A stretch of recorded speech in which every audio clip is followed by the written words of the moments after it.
Welcome back to the Deep Dive. I'm thrilled you're joining us today because we're about to embark on a journey into a topic that might, at first glance, sound a little, medical. Megaloblastic anemias. Now that might sound like a mouthful, but trust us, by the end of this deep dive, you're not just going to know the basics. You're going to master this topic like the elite professionals in the field. It's about far more than just blood cells. Indeed. We've been provided with an incredible source document for this deep dive, Chapter 99 from Harrison's Principles of Internal Medicine, a truly definitive text. The gold standard. Absolutely. Our mission today is for you, the listener, to move beyond a simple overview and achieve a professional-level understanding of this condition, its intricate root causes, how it profoundly manifests in the body, and why deficiencies in seemingly small things can have such widespread and often surprising effects. Right. We're going to explore every concept in this chapter, ensuring you gain true mastery and a comprehensive grasp of the subject. And you'll discover just how interconnected our biology truly is. You'll see how deficiencies in just 2 key vitamins can surprisingly impact everything from your brain function to fetal development, and even touch upon things like cancer risk and heart health. Exactly. It's a classic example of how even seemingly minor nutritional details can have profound and far-reaching consequences throughout the human body. So let's start at the very beginning. What exactly are megaloblastic anemias? What's the distinctive characteristic that gives them their name, and perhaps most importantly, what's fundamentally going wrong at the deepest cellular level? Right. At their very core, megaloblastic anemias are a group of blood disorders defined by a unique and very specific appearance of the developing red blood cells within the bone marrow. Okay. The term megaloblastic itself literally means large immature cell, referring to these unusually large immature red blood cell precursors you see. Got it. Big and young. Precisely. Imagine your bone marrow as a bustling factory, constantly churning out trillions of new red blood cells. In megaloblastic anemia, this factory is actually quite hypercellular, meaning it's packed with cells working overtime almost frantically. So it's busy. Very busy. However, despite this hyperactivity, the core problem is one of ineffective erythropoiesis. This is a critical distinction. The factory is working overtime, producing a massive quantity of goods, but ironically, it's producing faulty, inefficient red blood cells that don't mature properly. Ah, okay. So lots of effort, poor results. Exactly. Many of these defective cells actually die prematurely within the marrow itself, never even making it into the bloodstream, hence the anemia. The primary and most common causes of this fundamental cellular defect are deficiencies in either cobalamin, which is better known as vitamin B12, Right, B12. or folate. These 2 vitamins are central players in the intricate story we're unraveling today, and their metabolic interplay is absolutely fascinating. However, for a true professional level understanding, it's crucial to recognize that megaloblastic anemia isn't always due to a simple dietary lack of B12 or folate. Right, there's more to it. There is. It can also occur because of inherited genetic problems or acquired abnormalities that interfere with how the body processes or uses these vitamins. And going even beyond that, the same megaloblastic appearance can stem from fundamental defects in DNA synthesis that are not directly related to cobalamin or folate at all. Wow, okay. So it's a broader issue than just those 2 vitamins sometimes. Correct. For instance, we see this distinct cellular appearance when patients are undergoing therapy with antifolate drugs like methotrexate. Ah, the cancer drug. Exactly. These drugs directly inhibit a crucial enzyme in the folate pathway, mimicking a severe deficiency. Then there are certain blood cancers, like some cases of acute myeloid leukemia or myelodysplastic syndromes, where the bone marrow changes can take on a megaloblastic appearance, even though the precise biochemical explanation for that association isn't always fully clear. We also observe this with specific drug therapies that directly interfere with DNA synthesis, such as cytosine arabinoside, hydroxyurea, 6-mercaptopurine, and azidothymidine, AZT. The HIV drug. Right, which is used in HIV treatment. These medications directly block the very process of DNA replication. Makes sense. And finally, there are very rare genetic disorders, such as erotic aciduria, which is a genetic defect affecting 2 consecutive enzymes involved in purine synthesis, essential building blocks for DNA. Right. Interestingly, this condition responds to therapy with uridine, which effectively bypasses that metabolic block. Another rare example is thiamine-responsive megaloblastic anemia, or TRMA, which involves a genetic defect in a high-affinity thiamine transport gene known as SLC19A2. Thiamine, like vitamin B1. Yes. This leads to defective RNA ribosynthesis by impairing the activity of transketolase, a thiamine-dependent enzyme in the pentose cycle, ultimately reducing nucleic acid production. TRMA is often associated with diabetes, mellitus, and deafness, and can even feature distinctive ringed sideroblasts in the bone marrow, though the exact reason for their presence remains unclear. So it's not just about not having enough of these two vitamins, B12 and folate, but about how they, or other factors, fit into the bigger picture of our body's most fundamental processes, specifically DNA synthesis. That's the key. This impairment of DNA synthesis is the common thread, whether it's a direct deficiency or some other kind of interference. Here's where it gets really interesting, because now we get to dive into the individual star players themselves, starting with cobalamin or vitamin B12. What makes this vitamin so unique, and how does its journey begin? Absolutely. Let's shine the spotlight on cobalamin, vitamin B12. Chemically speaking, cobalamin exists in various forms, but they all share a central feature, a cobalt atom nestled within a complex cage-like structure called a corrin ring. Cobalt, okay. That's unusual for a vitamin. It is. It's this cobalt atom that truly makes it unique among vitamins. In nature, the vitamin is predominantly found in the 2-deoxydinosyl, or ADO, form. Adocopamine. Right. This is the form primarily located in our mitochondria, the cell's powerhouses, where it acts as a vital cofactor, essentially a helper molecule for the enzyme L-methylmalonyl coenzyme, a mutase. Okay. The other major natural form is methylcobalamin, which is what you'll find circulating in human plasma and within the cytoplasm of our cells. It serves as a cofactor for a different crucial enzyme, methionine synthase. Got it. Two main forms, two main jobs. Basically. You may also encounter minor amounts of hydroxycobalamin, but these are quite unstable and rapidly convert to methyl and adocobalamin when exposed to light, which illustrates their transient nature in the body. Okay. Now, for its origin story, cobalamin is truly unique among vitamins. It is synthesized solely by microorganisms, specifically by certain bacteria. Only bacteria make it, not plants or animals. Correct. This is a key differentiating point from virtually every other vitamin. You won't find it naturally occurring in plants or fungi. That's why, for humans, the only reliable source is food of animal origin. Meat, fish, dairy. Exactly. Meat, fish, eggs, and dairy products. Vegetables, fruits, and other plant-based foods are naturally free from cobalamin unless they happen to be contaminated by bacteria, which isn't a reliable or safe source for human nutrition. Right. A typical Western diet provides a healthy 5 to 30 micrograms of cobalamin daily. Our adult daily losses are quite small, generally just 1 to 3 beg, which is about 0.1% of our total body stores, primarily excreted in urine and feces. Tiny losses. Very tiny, and this is why the body's storage capacity is so remarkable. We store approximately 2 to 3 milligrams of melamine, which is enough to last for a remarkable 3 to 4 years if dietary supplies are completely cut off. 3 to 4 years. Wow. Yes. This explains why it can take such a long time for a complete vegan to develop overt B12 deficiency symptoms as their body slowly depletes its reserves. That's a fantastic setup, giving us the what and where of B12. It really highlights how specific its dietary origins are, which is a crucial point for dietary choices. But the real magic, or perhaps the challenge, lies in how our bodies actually get and then effectively use it. Let's talk about the incredibly intricate absorption process. It sounds like a multi-stage obstacle course, right? It absolutely is a complex obstacle course.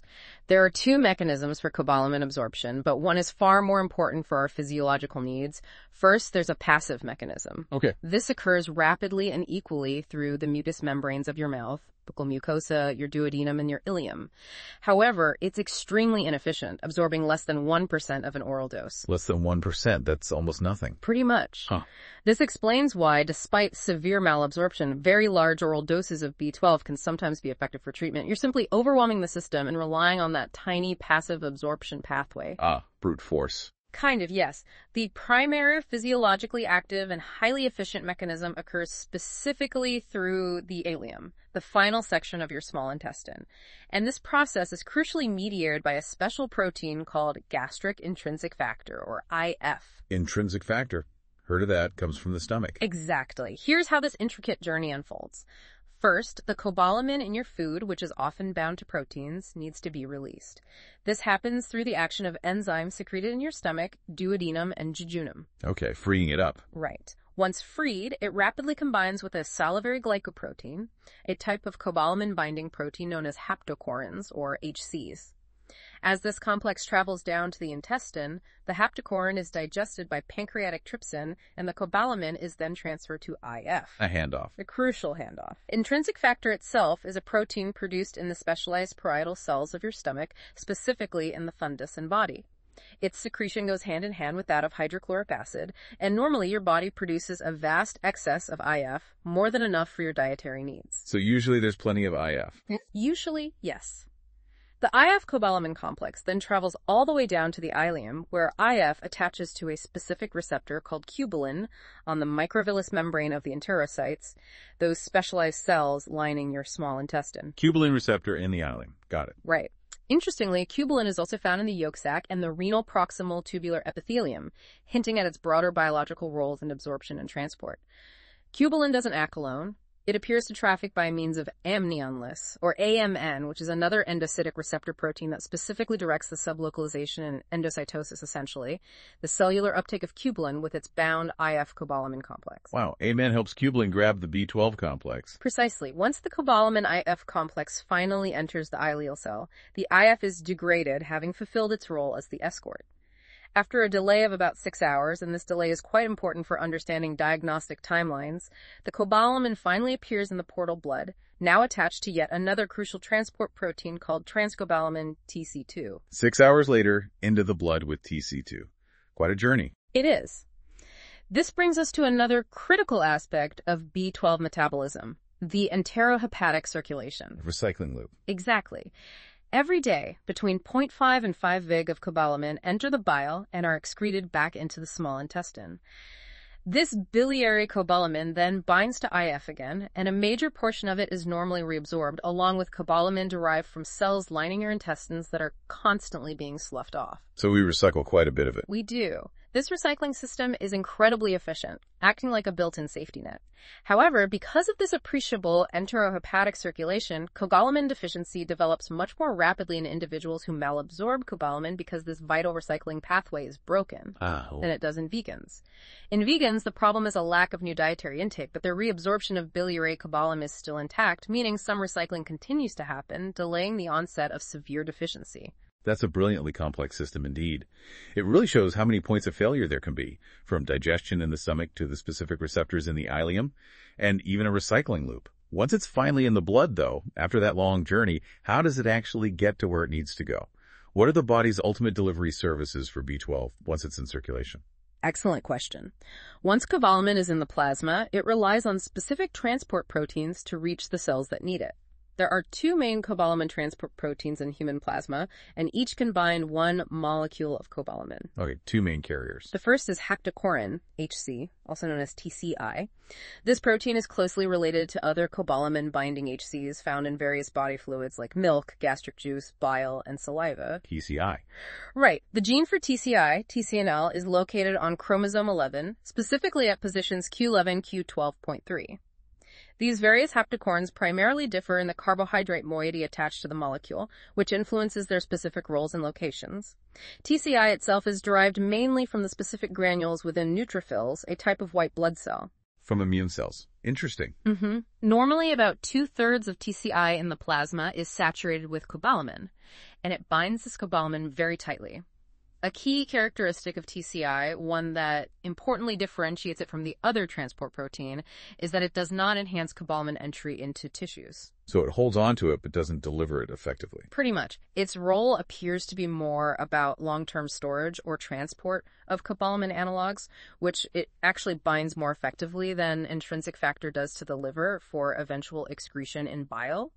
Glycoprotein receptors on liver cells are specifically involved in removing TCI from the plasma. So think of it less as a delivery truck and more as a warehouse or a specialized waste removal service. Okay, TCI is like the storage unit or the disposal service. What's the other one? The other major cobalamin transport protein in plasma is transcobalamin in TC. Its gene is located on chromosome 22 at Q11, Q13.1. Yes. Interestingly, like intrinsic factor and haptocorin, TC-THREC also has 9 exons, suggesting that these 3 proteins likely share a common ancestral origin, highlighting an evolutionary connection in their design. Evolutionarily related. Cool. It is. TC2 is synthesized by the liver and a variety of other tissues, including macrophages, the ileum itself, and vascular endothelium. Now, here's the crucial difference in why it's so vital. While it normally carries only a relatively small amount of cobalamin, about 20 to 60 nanograms per liter of plasma, it readily gives up this cobalamin to tissues that have a high demand for it. The delivery truck. Exactly. Such as the bone marrow, where blood cells are rapidly forming, the placenta in pregnant individuals, and other rapidly proliferating cells throughout the body. TC2 facilitates cobalamin's entry into cells through a process called receptor-mediated endocytosis. Specific receptors again? Yes. This involves a specific TC decequate receptor and a protein called megalin, which is encoded by the LRP2 gene. The TCI cobalamin complex is internalized by the cell via specialized structures called clathrin-coated pits. Once inside, the complex is degraded, but the receptor is likely recycled back to the cell membrane, similar to how transferrin receptors operate, ready to pick up more B12. Efficient recycling. And finally, any free cobalamin that needs to be exported from cells does so via an ATP-binding cassette drug transporter, also known as multi-drug resistance protein 1. So TCI is your fast delivery truck, getting B12 right where it's needed for active metabolism. So TCA is like the long-term storage or transport for less active forms or analogs, while TC2 is the crucial active delivery system, getting B12 directly to where it's desperately needed for active metabolic processes. Fascinating. All right, so we've covered B12 in depth, its unique origins, and its incredibly complex absorption and transport. Now let's turn our attention to its equally vital partner in crime, folate. What should we know about its basic form, where we get it, and how it differs from B12, particularly in terms of how our bodies handle it? Right, folate, or more specifically folic acid, which is pteroyl glutamic acid, is a yellow, crystalline, water-soluble substance. It serves as the parent compound for a large family of natural folate derivatives found in foods. Okay. These natural folates are typically found in a completely reduced form, either as dihydrofolate, DHF, or tetrahydrofolate, THF derivatives. They usually contain a single carbon unit, which is central to their function, and about 70-90% of natural folates exist as folate polyglutamates, which are longer chains of the molecule that are important for their retention within cells. Polyglutamates. Longer chains. Got it. Most foods contain some amount of folate. However, the highest concentrations are found in liver, yeast, spinach, other green leafy vegetables, and nuts, often exceeding 100 micrograms per 100 grams. Leafy greens are key. Absolutely. An average Western diet typically provides around 250 megs of folate daily, but this amount can vary widely based on dietary choices and, critically, how food is prepared. Unlike B12, folate is easily destroyed by heating, particularly when cooked in large volumes of water. So boiling your spinach isn't ideal. It can significantly reduce the folate content. Yes, this makes nutritional inadequacy of folate a common problem, as a significant amount can be lost during cooking. The total body folate in an adult is approximately 10 milligram, with the liver holding the largest store. Daily adult requirements are around 100 mg. Okay. This means that our body stores are sufficient for only about 3 to 4 months. Only months, compared to years for B12. Exactly. This is a critical distinction from B12, where stores last for years. Severe folate deficiency can develop rapidly once intake is reduced or demand increases. So unlike B12, which we can store for years, folate is something we need to be much more consistent with in our daily diet. And even simple cooking methods play a surprisingly large role. How does our body absorb and move this more delicate vitamin once it's consumed? Folates are absorbed rapidly, primarily from the upper small intestine, specifically the duodenum and jejunum. The absorption of folate polyglutamates, the longer chain form commonly found in food, is less efficient than that of monoglutamates. On average, only about 50% of food folate is absorbed. Only half gets in. Roughly. These polyglutamate forms must be hydrolyzed or broken down into simpler monoglutamate derivatives, either directly in the intestinal lumen or within the mucosal cells themselves, before they can be effectively absorbed. Break them down first. Right. A crucial point here is that all dietary folates are converted to 5-methyl-THF, 5-MTHF, within the small intestinal mucosa before they even enter the portal plasma to be transported throughout the body. So they get converted right away during absorption. Yes, to 5-MTHF. The monoglutamates are then actively transported across the enterocyte, the intestinal cell, by a specific protein called the proton-coupled folate transporter, or PCFT, also known by its gene name SCL46A1. PCFT, another specific transporter. Mm-hmm. This transporter is located at the apical brush border of the intestinal cells and is most active at a slightly acidic pH of about 5.5, which is roughly the pH found at the duodenal and jejunal surface, the prime absorption site. Genetic mutations of this specific protein are known to underlie hereditary malabsorption of folate, underscoring its vital role. Okay. Interestingly, when glutamic acid, the synthetic form found in supplements, is taken at higher doses, specifically greater than 400 Wg, it is largely absorbed unchanged and then converted to natural folates in the liver. However, at lower, more physiological doses, it is converted to 5-MTHF during intestinal absorption, just like dietary folates. So high-dose supplements get processed differently. A bit, yes. Similar to B12, folate also undergoes an enterohepatic circulation. About 60-90 mg of folate enter the bile each day and are excreted back into the small intestine. Recycling again. Yes, but the loss of this biliary folate, along with folate from slowed intestinal cells, accelerates the speed with which folate deficiency develops, especially in malabsorption conditions. Again, this parallels the B12 enterohepatic circulation, but with a much shorter grace period due to folate's smaller body stores and more rapid turnover. Right, because the stores run out much faster. Exactly. Once absorbed and converted, folate is transported in the plasma. About 1/3 is loosely bound to albumin, and the remaining 2/3 are largely unbound. In all body fluids, plasma, cerebrospinal fluid, milk, and biofolate is largely, if not entirely, in the 5-MTHF form and in its monoglutamate state. 5-MTHF everywhere. Pretty much. 3 main types of folate-binding proteins are involved in its transport and cellular uptake. The reduced folate transporter, or RFC, encoded by the gene SLC19A1, is the major route of delivery of plasma folate, specifically 5-MTHF, into cells. RSC delivers it. It also plays a role in transporting folate at low pH from cellular vesicles into the cytoplasm, and is notable for mediating the uptake of methotrexate by cells, which is important for understanding how this drug works. Ah, the methotrexate connection again. Yes. Additionally, there are 2 folate receptors, FR2 and FR3, which are embedded in the cell membrane by a glycosyl phosphatidylinositol anchor. These receptors transport folate into the cell via a process called receptor-mediated endocytosis. So we see a clear pattern here. Specific transporters, critical conversions, and a reliance on rapid turnover. It sounds like folate is a very busy molecule. But what's truly fascinating here is, how did these forms of folate actually work in the body? What are their biochemical superpowers? And what role do they play in our cells' most fundamental processes? This is where we get to the core of folate's essential role. As intracellular polyglutamate derivatives, folates act as coenzymes, those vital helper molecules in the transfer of single carbon units. 1 carbon unit. That sounds important? It's fundamentally important. This is their central biochemical function, literally acting as the 1 carbon unit maestro within our cells. This function is vital for several key metabolic reactions, particularly those involved in nucleic acid synthesis, which is the very foundation of DNA and RNA. Building blocks for genes. Exactly. Let's break down some of these critical reactions. Firstly, in purine synthesis, which are essential building blocks for both DNA and RNA replication, 2 specific reactions are involved. The generation of 10-formyl THF and the formulation of aminoimidazole carboxamide ribonucleotide, or ACAR. Okay, purine. Secondly, and perhaps most critically for understanding megaloblastic anemia, is folate's role in pyrimidine synthesis. There's one crucial reaction here. The methylation of deoxyuridine monophosphate, or DUMP, into thymidine monophosphate, or DTMP, using 5010 methylene THF. DUMP to DTMP. That sounds familiar. It should. This specific reaction is absolutely vital. It's actually the rate-limiting step in DNA synthesis.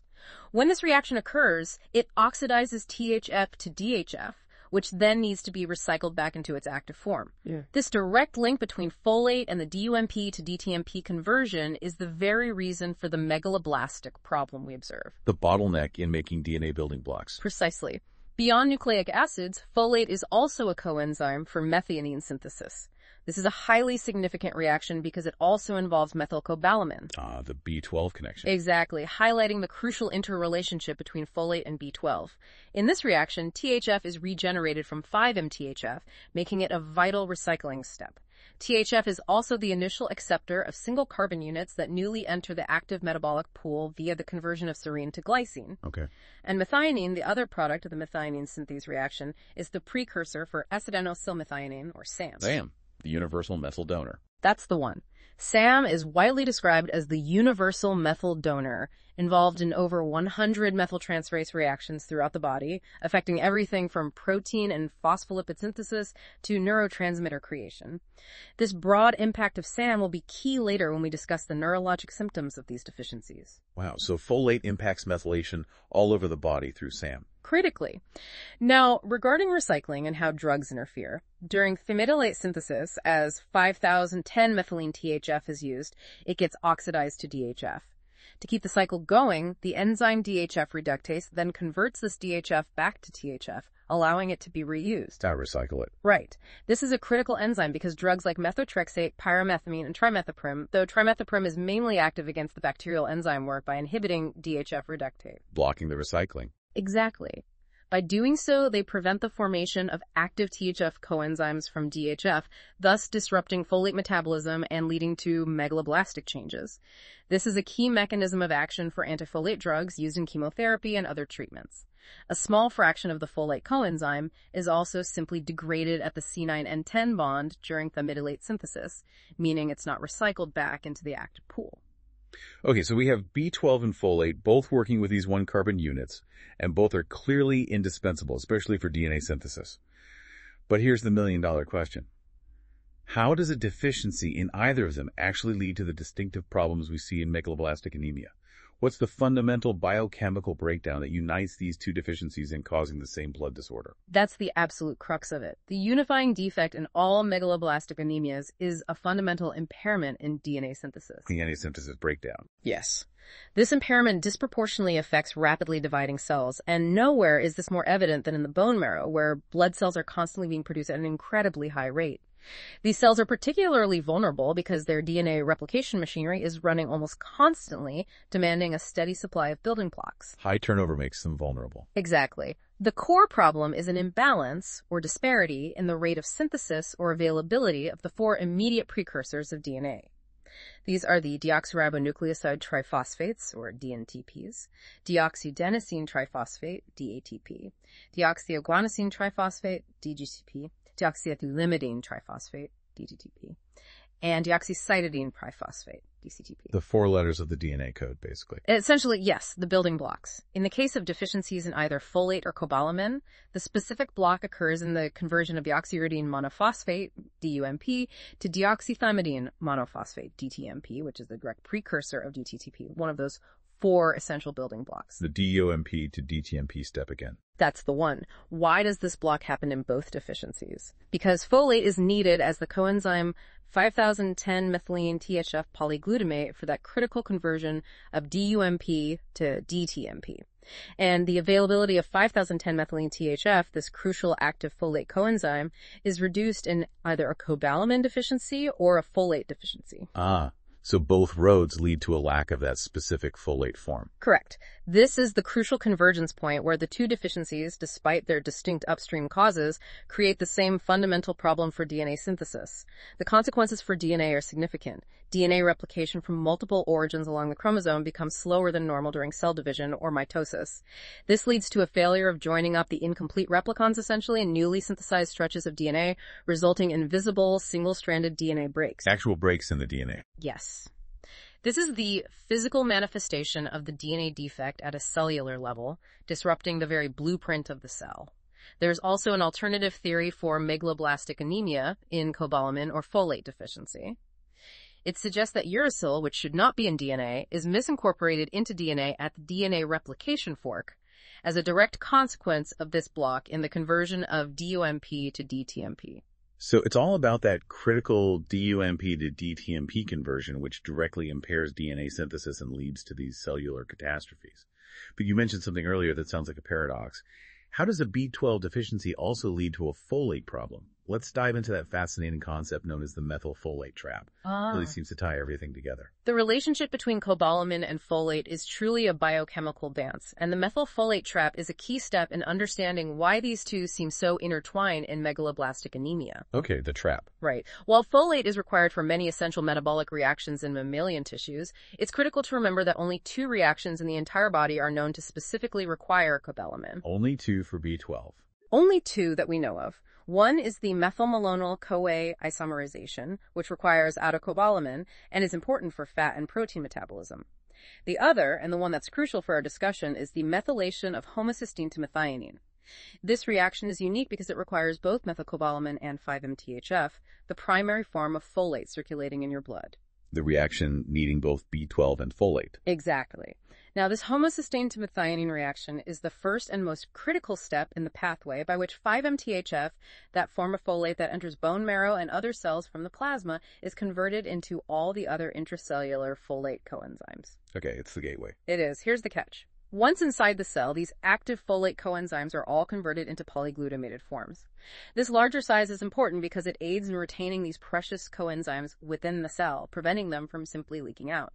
However, the enzyme responsible for this process, folate polyglutamate synthase, can only use tetrahydrofolate, THF, not 5-MTHF as its substrate. Needs THF, not the circulating 5-MTHF. Correct. So 5-MTHF is the circulating form, but it needs to be converted to THF to be activated and trapped within the cell. Okay, I think I see where this is going. So here's the trap. In a cobalamin deficiency, the methionine synthase reaction, the one that regenerates THF from 5-MTHF, is impaired. It essentially grinds to a halt. B12 deficiency stops that conversion. Right. As a result, 5-MTHF accumulates in the plasma, becoming a functionally useless buildup, almost like a traffic jam of folate that can't move forward. More importantly, inside the cells, the concentrations of active intracellular folate coenzymes fall dramatically because there's a failure of THF formation. Without THF, the cell cannot synthesize the necessary folate polyglutamates it needs to retain and utilize folate effectively. So the folate is there, but it's trapped as 5-MTHF and can't be used or stored properly. Exactly. This phenomenon has been aptly termed THF starvation, or, more commonly and vividly, the methylfolate trap. This theory elegantly explains several key abnormalities of folate metabolism that occur in cobalamin deficiency. For instance, you'll often see paradoxically high serum folate levels, but low cell folate levels, high in the blood, but low where it counts inside the cells. High outside, low inside. Makes sense now. You might also see a positive excretion of the purine precursor aminomidazole carboxamide ribonucleotide, or AICAR, indicating a problem in purine synthesis. Most critically, it also explains why the anemia of cobalamin deficiency can actually show a hematologic response to folate therapy, because you're forcing the system with large amounts of a substrate that can be converted to active forms. Right. Flooding the system might bypass the block partially. Correct. However, it's crucial to remember that while the anemia might improve, the underlying cobalamin deficiency and its non-hematologic consequences, especially neurologic ones, remain unaddressed if only folate is given. That's why diagnosing the root cause is so vital. That's a real aha moment. So B12 is essentially the key that unlocks folate's power within the cell by regenerating THF from its circulating form. Without it, folate just sits there, trapped and useless, leading to the same DNA synthesis problems as a direct folate deficiency. This truly connects the dots between the two. With that foundational understanding of the underlying biochemistry, let's turn to what this actually looks like in a person. What are the clinical signs and symptoms of these deficiencies, and what might surprise us about how they manifest beyond just feeling tired? It's true. While fatigue is a common symptom of anemia, the clinical picture of megaloblastic anemias is far more extensive, varied, and often subtle. Many symptomless patients are actually detected quite incidentally through a routine finding of a raised mean corpuscular volume, or MCV, on a blood count. Just pops up on a routine test. Often, yes, highlighting the importance of screening for these conditions. In more severe cases, the main features are indeed those you'd expect from anemia: profound fatigue, shortness of breath, and pallor or paleness of the skin and mucous membranes. The classic anemia signs. But the symptoms extend beyond that. Gastrointestinal issues are very common. Anorexia, a loss of appetite, is usually marked, and patients may experience significant weight loss, along with diarrhea or constipation. Gut problems, too. Yes. Mucosal abnormalities are also characteristic, reflecting the impact on rapidly dividing epithelial cells. These include glossitis, which is an inflamed, painful, and often smooth tongue. Sore tongue. And angular tylosis, which are cracks or sores at the corners of the mouth. Other general signs can include a mild fever in more severely anemic patients, unconjugated jaundice due to the ineffective erythropoiesis we discussed earlier, where red cells break down prematurely in the marrow. Yellowish skin. And even reversible melanin skin hyperpigmentation, which is an interesting darkening of the skin that can occur with a deficiency of either folate or cobalamin. Skin darkening. It's Yeah. unexpected. It is. Bleeding tendencies can also emerge. Thrombocytopenia, a low platelet count, sometimes leads to easy bruising, which may be aggravated if the patient also have a coexisting vitamin C deficiency or is consuming alcohol, as often seen in malnourished individuals. Low platelets, easy bruising. Furthermore, the anemia itself and a low leukocyte count, meaning low white blood cells, can compromise the immune system, predisposing patients to infections, particularly of the respiratory and urinary tracts. A high risk of infections. Correct. Specific to B12 deficiency, it has also been associated in some studies with impaired bactericidal function of phagocytes, which are crucial immune cells, and with osteoporosis indicating a broader role in bone health. Those are significant systemic effects touching multiple body systems beyond just the blood. But the one that really captures attention and can be truly devastating is the impact on the nervous system. Can you walk us through the neurologic manifestations of B12 deficiency specifically, and what makes it so distinct and concerning, especially since it can occur even without anemia? The neurologic manifestations of B12 deficiency are indeed profound and distinct, and often one of the most feared complications. Vitamin B12 is absolutely crucial for the myelination of the central nervous system. Myelin, the nerve insulation. Exactly. Myelin is the fatty protective sheath around nerve fibers, essential for rapid and efficient nerve impulse transmission. Think of it like the insulation on an electrical wire. Its deficiency leads to a degeneration or demyelination of these nerve fibers. Damage to the nerves themselves. Yes. This can cause a bilateral peripheral neuropathy, affecting nerves in the limbs, leading to tingling, numbness, and weakness, or a more serious degeneration of the cervical and thoracic posterior and lateral pyramidal tracts of the spinal cord. Spinal cord damage. That sounds serious. It is. Less frequently, cranial nerves and the white matter of the brain itself can also be affected. Specific conditions described include optic atrophy, leading to progressive visual impairment and even blindness. A visual loss. And a range of cerebral symptoms, including profound dementia, depression, and other severe psychotic disturbances. In severe cases, spinal cord damage may show what's described as spongy degeneration, literally holes appearing in the spinal cord tissue. Yeah. Patients, more frequently male, typically present with symptoms such as paresthesias, that tingling or pins and needles, sensation muscle weakness, or progressive difficulty in walking. Sometimes they may present primarily with dementia, psychotic disturbances, or visual impairment, making the diagnosis challenging if one isn't thinking of B12 deficiency as a potential cause. So it can look like psychiatric issues initially. It certainly can. Physical signs often include a loss of proprioception, which is your sense of body position in space, and vibration sensation, along with positive Romberg and Lermit signs, which are classic neurological findings. Their gait may become ataxic, meaning uncoordinated and unsteady, often with spasticity or hyperreflexia, indicating upper motor neuron involvement. Balance and walking problems. Autonomic dysfunction can also occur, leading to issues like postural hypertension, impotence, and even incontinence. In infancy, long-term nutritional cobalamin deficiency leads to profoundly poor brain development and impaired intellectual development. Affected infants can present with feeding difficulties, lethargy, even coma, convulsions, and myoclonus, which are sudden muscle jerks. MRI scans may reveal delayed myelination and atrophy of brain tissue. Devastating for babies. Absolutely critical during development. An important clinical problem arises with non-anemic patients who present solely with neurologic or psychiatric abnormalities and a low or borderline serum cobalamin level. Normal blood count, but neurosymptoms. Tricky. Very. In such cases, it's necessary to try and establish significant deficiency. This requires careful blood film examination, specific tests for pernicious anemia like serum gastrin levels and antibodies to intrinsic factor or parietal cells, and if available, a serum ethylmalonic acid MNA measurement, which we'll discuss more later as it's a more sensitive functional marker.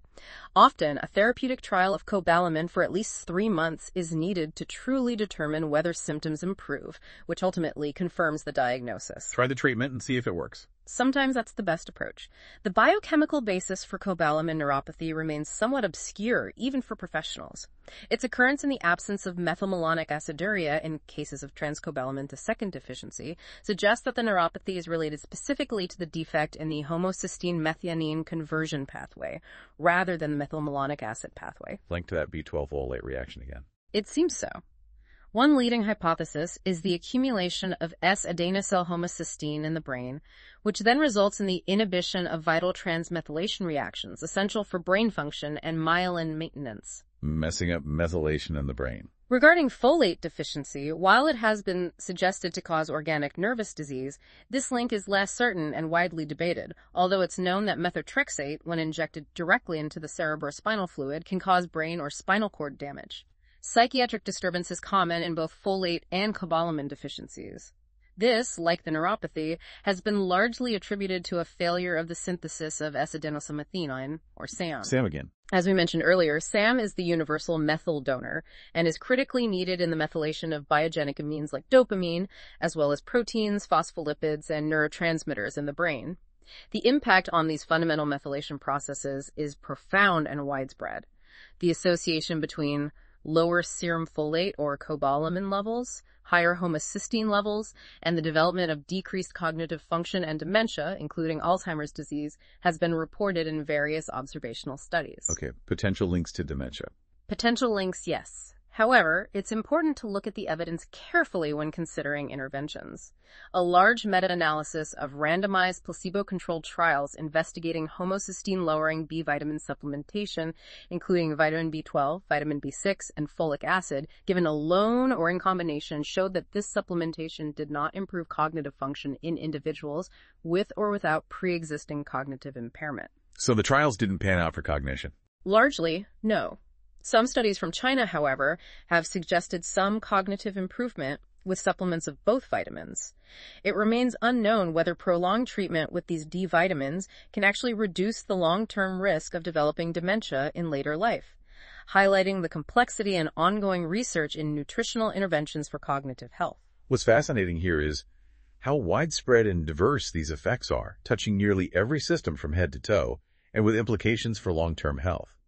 Let's look at a few other critical areas where these vitamin deficiencies can have a major impact beyond just the blood and nervous system. Beyond the bone marrow and nervous system, the general tissue effects are also significant, primarily impacting those rapidly dividing epithelial cell surfaces throughout the body. Like the gut lining. Exactly. This includes the mouth, as we discussed with glossitis, and the epithelial linings of the stomach, small intestine, respiratory tract, urinary tract, and female genital tract. The cells in these areas also show macrocytosis, meaning they are enlarged, with increased numbers of multinucleate and dying cells, reflecting the impaired DNA synthesis in these rapidly regenerating tissues. So it affects linings everywhere. Pretty much. These deficiencies may even cause abnormalities on cervical smears, showing how broad the cellular impact is, even in routine screenings. Pregnancy and its complications are another vital area where these deficiencies play a critical role, particularly given the rapid cell division inherent in fetal development. Right, huge cell growth. The gonads are affected by these deficiencies, and infertility is common in both men and women with severe deficiency of either vitamin. Maternal folate deficiency has been implicated as a cause of prematurity, and both folate and cobalamin deficiency have been implicated in recurrent fetal loss, underscoring their importance for successful reproduction. So impacts fertility and pregnancy outcomes. Significantly. Perhaps one of the most recognized public health triumphs related to folate is its role in preventing neural tube defects, or NTDs. Ah, yes, the folic acid story. Folic acid supplements, when taken specifically at the time of conception and in the first 12 weeks of pregnancy, reduce the incidence of NTD's severe birth defects, like anencephaly, meningomyelocele, encephalocele, and spina bifida, in the fetus by approximately 70%. A huge reduction. Massive.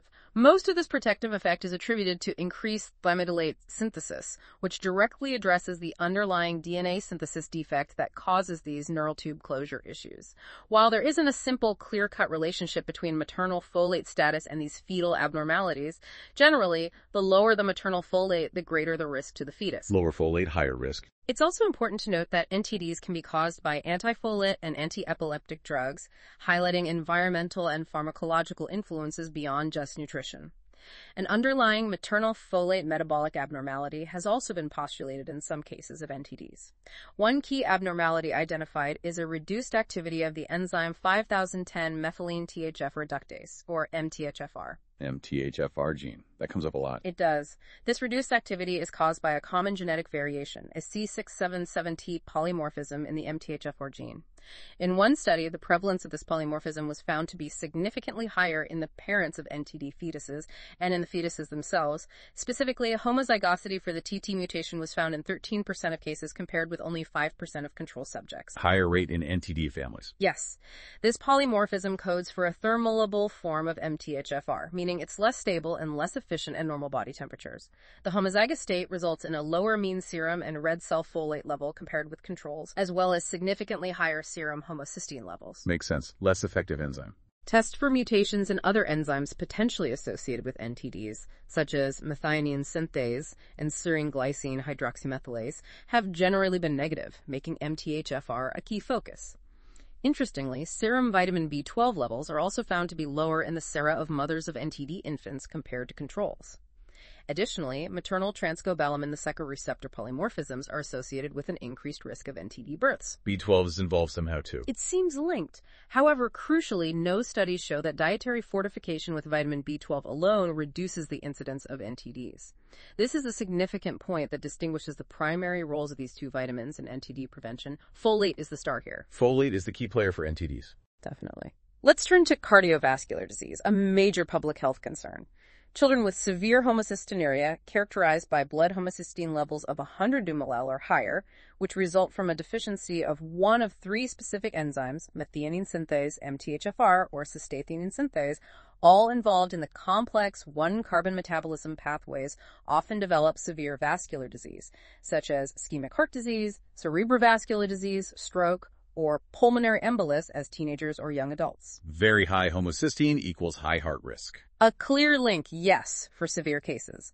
Lesser degrees of raised serum homocysteine, along with lower levels of serum folate and homozygous inherited mutations of MTHFR, have also been found to be associated with cerebrovascular, peripheral vascular, and coronary heart disease, and with deep vein thrombosis, suggesting a link even at more common levels. So maybe milder elevations matter too. That's the association. However, it's critical to consider the results of large clinical trials, which often tell a more nuanced story than observational studies. Prospective randomized trials designed to lower homocysteine levels using supplements of folic acid, vitamin B12, and vitamin B6 against placebo, conducted over a 5-year period in patients with established vascular disease or diabetes, have not shown a reduction in the first event of fatal or non-fatal myocardial infarction. So lowering homocysteine didn't prevent heart attacks in trials. Generally, no. Nor have these supplements reduced the risk of recurrent cardiovascular disease after an acute myocardial infarct. There's an important exception. A meta-analysis did show an 18% reduction in strokes. Strokes specifically. Yes. This benefit for stroke prevention has been further confirmed by a large randomized prospective study in over 20,000 hypertensive subjects in China, which showed a significant reduction in the first incidence of stroke in subjects receiving enalapril and folic acid compared to enalapril alone. The effect was especially marked in subjects who started the trial with the lowest baseline serum folate levels. So maybe it helps prevent strokes, especially if folate is low. That's what the evidence suggests for stroke.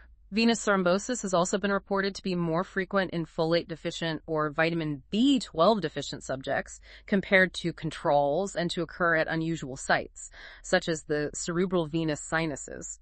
This tendency was also ascribed to the raised plasma homocysteine levels in folate or vitamin B12 deficiency.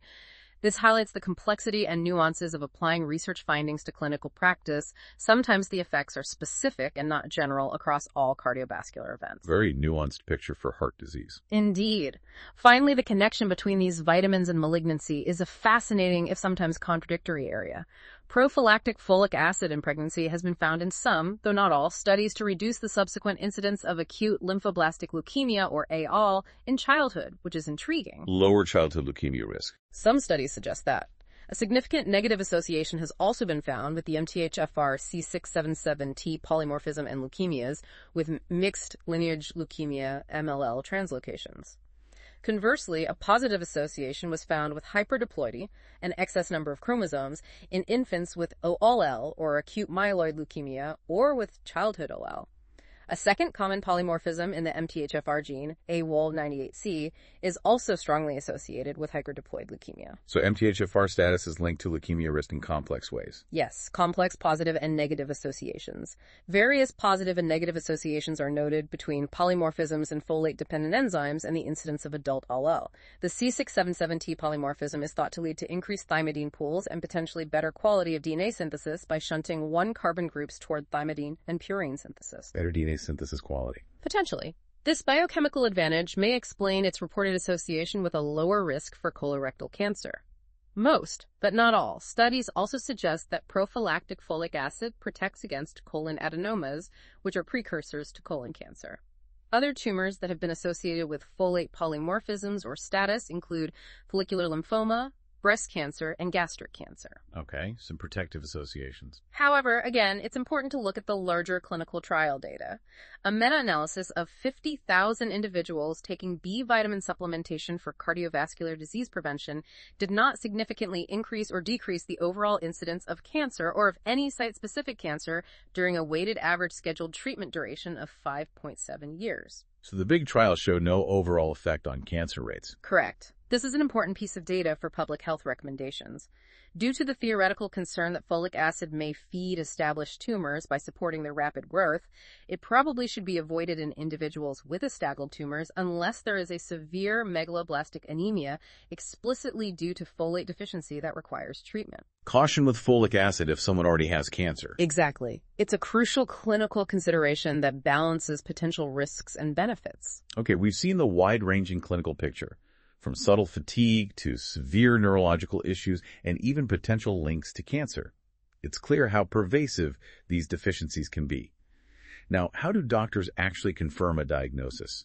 What are they looking for when they examine blood and bone marrow, and what are the telltale signs that scream megaloblastic anemia?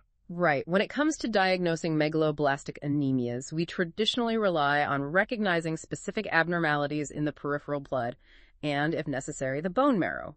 The first line of investigation, and often the most revealing, is the peripheral blood smear, literally looking at a sample of blood under a microscope. Looking at the blood cells themselves. Exactly. The hallmark feature in the peripheral blood is the presence of oval macrocytes. These are red blood cells that are unusually large and often distinctively oval in shape, quite unlike the normal round biconcave discs. Big oval red cells. They are usually accompanied by considerable anisocytosis, meaning a significant variation in red cell size, and poikilocytosis, which is a variation in red cell shape. You might see teardrop shapes or other bizarre forms. Different sizes and weird shapes. Yes. The mean corpuscular volume, or MCV, which is an automated measure of the average red blood cell size, is typically greater than 100 FL, which is the technical definition of macrocytosis. However, it's crucial to note a common diagnostic pitfall. If a patient also has a coexisting cause of microcytosis, such as iron deficiency or a thalassemia trait. Like small cells from iron deficiency. Right. This can actually mask the elevation in MCV, making the diagnosis more challenging and potentially leading to a misdiagnosis. So one number isn't enough. You need to look at the whole picture. Can't just rely on the MCV number. Definitely not. Beyond the red cells, we look at the white blood cells. A very characteristic and often early sign, almost a dead giveaway, is the presence of hypersegmented neutrophils. Ah, the ones with extra lobes. Exactly. These are neutrophils, a type of white blood cell that have more than 5 nuclear lobes. Normally they have 2 to 5, but in megaloblastic anemia you'll see 6, 7, or even more lobes, reflecting the same DNA synthesis defect impacting these cells. This is a highly suggestive finding. A big clue. A very big clue. There may also be a general reduction in the white blood cell count, known as leukopenia, specifically due to a reduction in granulocytes and lymphocytes, though the count is usually still above 1.5 by 109 L. The platelet count may also be moderately reduced, though it's rarely very low, usually not less than 40 A 109 L. White cells and platelets might be a bit low too. Correct. The severity of all these peripheral blood changes generally parallels the degree of anemia. In non-anemic patients, the presence of just a few macrocytes and those telltale hypersegmented neutrophils in the peripheral blood may be the only indication of the underlying disorder, making subtle cases tricky to catch without careful examination. So, the peripheral blood offers strong hints, especially those hypersegmented neutrophils that are almost a dead giveaway. What about digging deeper into the bone marrow itself? What does the factory floor look like when it's producing faulty blood cells? Does it paint an even clearer picture? The bone marrow examination provides an even clearer, though sometimes complex, picture of the ineffective erythropoiesis we described earlier. In a patient with severe anemia, the marrow is typically hypercellular, meaning it's bustling with an excessive number of cells. Packs full. Yes. However, this is due to a paradoxical accumulation of primitive, immature cells. What's happening is that the more mature forms of red blood cells are undergoing selective death by apoptosis programmed cell death within the marrow itself. Dying off before they're ready. Exactly, highlighting the ineffective part of this overactive production. The developing red blood cells, or erythroblasts, show the distinctive megaloblastic changes. The nucleus of the erythroblast maintains a primitive, immature appearance despite the cytoplasm maturing and hemoglobinizing, a dissociation known as nucleocytoplasmic asynchrony. Nucleus looks young, cytoplasm looks old. Weird. It is. These cells are significantly larger than normal erythroblasts or normoblasts, and you may see an increased number of cells with eccentric, lobulated nuclei or nuclear fragments, which are clear signs of abnormal development. Furthermore, other cell lines are also affected.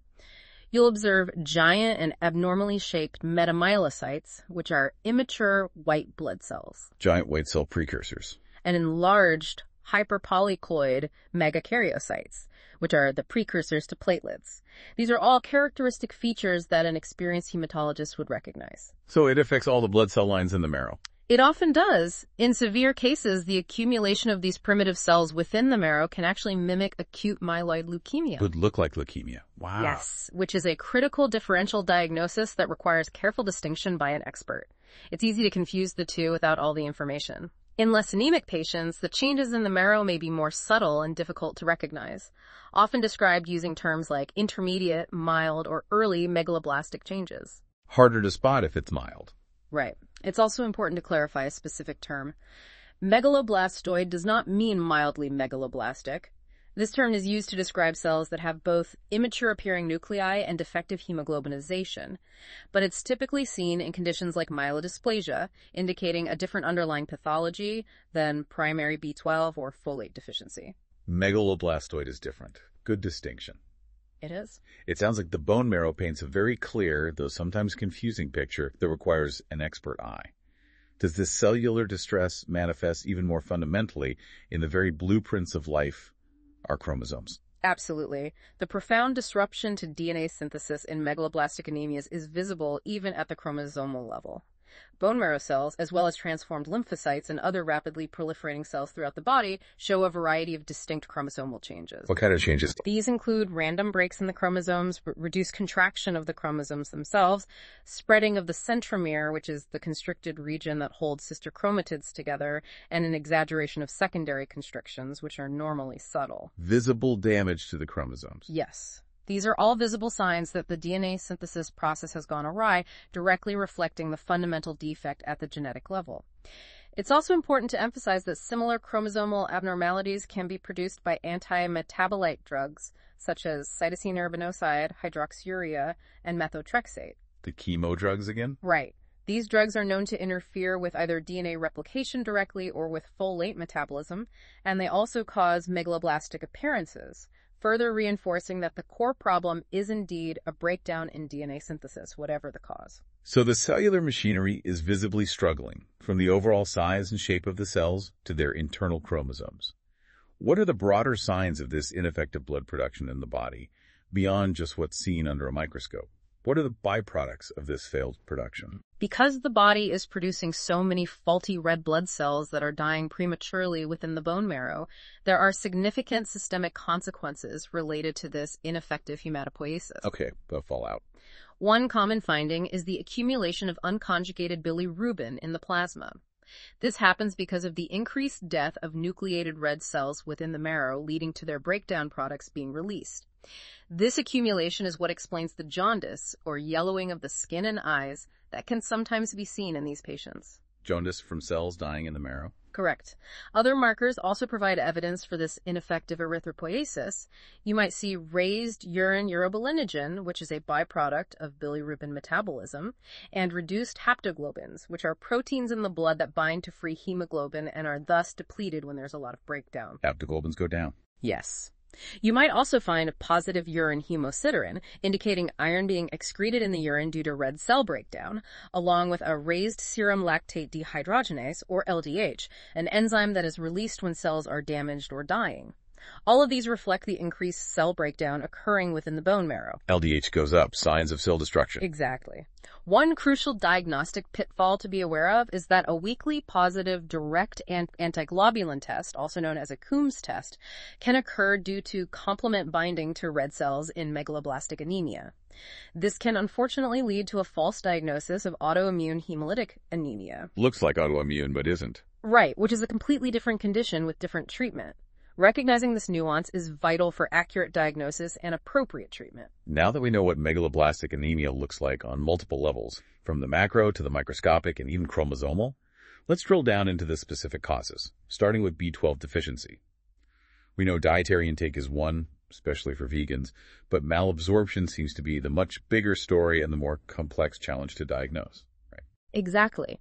While inadequate dietary intake is a cause, the vast majority of cobalamin deficiency cases are usually due to malabsorption. This is the predominant problem we see in clinical practice, and it's where the diagnostic detective work truly begins. Malabsorption is key. Let's first quickly cover inadequate dietary intake. For adults, dietary cobalamin deficiency primarily arises in strict vegans who completely omit all meat, fish, eggs, cheese, and other animal products from their diet. Strict vegans. Globally, the largest group at risk consists of Hindus, with many millions of Indians potentially at risk of cobalamin deficiency on a nutritional basis due to traditional dietary practices. However, it's worth noting that subnormal serum cobalamin levels are found in up to 50% of randomly selected young adult Indian vegans, but the deficiency usually does not progress to overt megaloblastic anemia. And why not? Because the diet of most vegans is not totally lacking in cobalamin, and importantly, their enterohepatic circulation of cobalamin remains intact, allowing for some recycling. The recycling helps buffer it. Yes. Rarely, dietary cobalamin deficiency can also arise in non-vegetarian individuals who exist on grossly inadequate diets due to extreme poverty or severe psychiatric disturbance. A particularly poignant situation is when cobalamin deficiency affects infants. It has been described in infants born to severely cobalamin deficient mothers. Babies of deficient moms. Yes. These infants often develop megaloblastic anemia at about 3 to 6 months of age, presumably because they are born with very low stores of cobalamin, having received insufficient amounts from their deficient mothers, and because they are then fed breast milk that also has low cobalamin content. Low stores and low intake from milk. Right. These babies not only show the hematologic problems, but also exhibit profound growth retardation, impaired psychomotor development, and other severe neurologic sequelae, including delayed myelination and brain atrophy evident on MRI scans, highlighting the critical impact on early development. That's a clear picture of dietary causes, especially highlighting the vulnerability of infants and strict vegans. But as you said, malabsorption is the primary culprit, and the stomach is often ground zero for these issues. Let's start with gastric causes, particularly pernicious anemia, which is perhaps the most well-known and historically significant. Indeed. Pernicious anemia, PA, is probably the most iconic gastric cause. It is precisely defined as a severe lack of intrinsic factor, IF, due to gastric atrophy. Stomach lining withers away. Exactly, meaning the stomach lining itself has withered away, preventing IF production.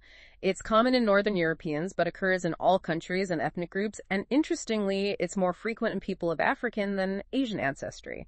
The overall incidence is about 120 cases per 100,000 population in the UK. Pretty common, relatively speaking. Yes.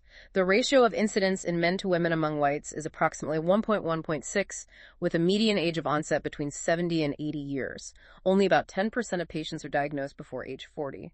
However, in some ethnic groups, particularly blacks and Latin Americans, the age at onset of PA is generally lower. Older onset usually, but varies. The disease occurs more commonly than by chance in close relatives, indicating a genetic predisposition. It also frequently co-occurs with other organ-specific autoimmune diseases, such as thyroid diseases like Hashimoto's or Graves', vitiligo, hypoparathyroidism, type 1 diabetes, and Addison's disease. Autoimmune connection is strong. Very strong. It's also associated with hypogammaglobulinemia, premature graying of hair or blue eyes, and persons of blood group A. Certain HLA associations, like HLA3, have been reported in some series, and in those with endocrine disease, associations with HLA-B8, managed B12, and amidish BW15. Lots of associations. The prognosis for women with PA once regular treatment has begun is generally a normal life expectancy. For men, a slightly subnormal life expectancy was historically noted due to a higher incidence of stomach carcinoma, though modern data may differ due to improved screening and treatment. Stomach cancer risk higher. Historically, yes. The underlying pathology involves severe atrophy of the fundus and body of the gastric mucosa, where the secretion of hydrochloric acid, pepsin, and critically intrinsic factor is severely reduced. Consequently, the serum gastrin level is typically raised, and serum pepsinogen I levels are low, providing useful diagnostic markers of the gastric atrophy. Low acid, low IF, high gastrin. Key signs. Correct. A gastric biopsy is often recommended if PA is diagnosed. The biopsy usually shows atrophy of all layers of the fundus and body, with a significant loss of glandular elements and an absence of both parietal and chief cells, which are replaced by mucous cells. There's also a characteristic mixed inflammatory cell infiltrate, primarily plasma cells and lymphocytes, with an excess of CD4 cells. These CD4 cells are specifically directed against a gastric H plus K plus ATPase, also known as the gastric proton pump, confirming the autoimmune nature of the attack on the stomach lining. Immune cells attacking the stomach. Exactly. The antral mucosa, a different part of the stomach, is usually well preserved. Interestingly, Helicobacter pylori infection, while common, occurs infrequently in established PA. However, it has been suggested that H. pylori gastritis may occur at an early phase of atrophic gastritis, sometimes presenting in younger patients as iron deficiency anemia before progressing to PA in older patients. H. pylori might kick it off. That's the hypothesis. The hypothesis is that H. pylori stimulates an autoimmune process directed against parietal cells, with the infection then gradually being replaced by an autoimmune process in susceptible individuals. Serum antibodies are crucial for diagnosing PA. Two types of intrinsic factor, IF-IgG antibodies, may be found. The blocking, or type I antibody, which prevents the essential combination of IF and cobalamin. Blocks B12 binding. And the binding, or type 2 antibody, which prevents the attachment of the IF-cobalamin complex to the ileal mucosa. Blocks gut absorption. Right. Type I is found in about 55% of patients, and type 2 in about 35%. These IF antibodies can cross the placenta and may cause temporary IF deficiency in a newborn infant, a transient condition. Patients with PA also exhibit cell-mediated immunity to IF. While type I antibody is highly specific to PA, it has rarely been detected in non-PA patients, but with other autoimmune conditions like thyrotoxicosis, myxedema, Hashimoto's disease, or type 1 diabetes, and sometimes in relatives of PA patients, suggesting a shared autoimmune predisposition. IF antibodies are pretty specific. They are. IF antibodies can also be detected in gastric juice in about 80% of PA patients, where they may further reduce the absorption of dietary cobalamin by combining with any small amounts of remaining IF. The parietal cell antibody is present in the sesera of almost 90% of adult PA patients. However, it's important to know that it is less specific than IF antibodies, as it can be found in other subjects, occurring in as many as 16% of randomly selected female subjects over 60 years of age. This antibody is directed against the alpha and beta subunits of the gastric proton pump, H plus K plus ATPase ATPase. Parietal cell antibody is common, less specific. Correct. Beyond classical adult PA, there's juvenile pernicious anemia, which usually occurs in older children and closely resembles the adult form. Gastric atrophy, achlorhydria, lack of stomach acid, and serum IF antibodies are all present, although parietal cell antibodies are typically absent. About half of these patients also show an associated endocrinopathy, such as autoimmune thyroiditis, Addison's disease, or hypoparathyroidism. Some may also experience mucocutaneous candidiasis. A childhood version. Yes. A very rare cause is congenital intrinsic factor deficiency or functional abnormality. This is an autosomal recessive disease where an affected child typically presents with megaloblastic anemia in the first to third year of life, though a few have presented as late as the second decade. These children usually have no demonstrable IF, but possess a normal gastric mucosa and normal acid secretion. Importantly, parietal cell and IF antibodies are absent, distinguishing it from autoimmune PA. Born without working IF. essentially. Variants have also been described where the child is born with IF that can be detected immunologically, but is either unstable or functionally inactive, meaning it's unable to bind cobalamin or facilitate its uptake by ileal receptors. Gastrectomy, the surgical removal of part or all of the stomach, is another clear gastric cause. After a total gastrectomy, cobalamin deficiency is inevitable because the source of IF is completely removed, requiring immediate prophylactic cobalamin therapy. No stomach, no IF, need B12 shots. Right. After a partial gastrectomy, 10-15% of patients also develop this deficiency. The exact incidence and time of onset are most influenced by the size of the resection and the patient's pre-existing cobalamin body stores. Food cobalamin malabsorption is another distinct condition, more common in the elderly. It's believed to be caused by a failure of cobalamin to be released from its binding proteins in food. Can't get B12 out of the food itself. Exactly. Patients with this condition will have low serum cobalamin levels and will absorb crystalline cobalamin normally in diagnostic tests, but they show malabsorption when a modified test using food-bound cobalamin is used. It's often due to mild forms of atrophic gastritis or therapy with proton pump inhibitors, which reduce stomach acid. PPIs can contribute. They can. Bariatric surgery or gastric reduction surgery for obesity is also likely to be an increasing cause of this form of B12 malabsorption and deficiency due to anatomical changes. The frequency of progression to severe cobalamin deficiency in these cases and the exact reasons for that progression are not entirely clear. Bariatric surgery is a big one now. It is becoming more common. It's important to also briefly mention other conditions that may cause cobalamin malabsorption, but are not usually severe enough or prolonged enough to cause full-blown megaloblastic anemia. These include simple atrophic gastritis, which causes food cobalamin malabsorption, Zollinger-Ellison syndrome, due to high acidity interfering with IF binding, gastric bypass or bariatric surgery, chronic use of proton pump inhibitors, gluten-induced enteropathy, severe pancreatitis, HIV infection, radiotherapy, graft versus host disease, and deficiencies of other vitamins or proteins. Certain drugs like colchicine, para-aminosalicylate, neomycin, slow-release potassium chloride, certain anticonvulsant drugs, and cytotoxic drugs can also induce malabsorption. What? A specific note on metformin, a common diabetes drug.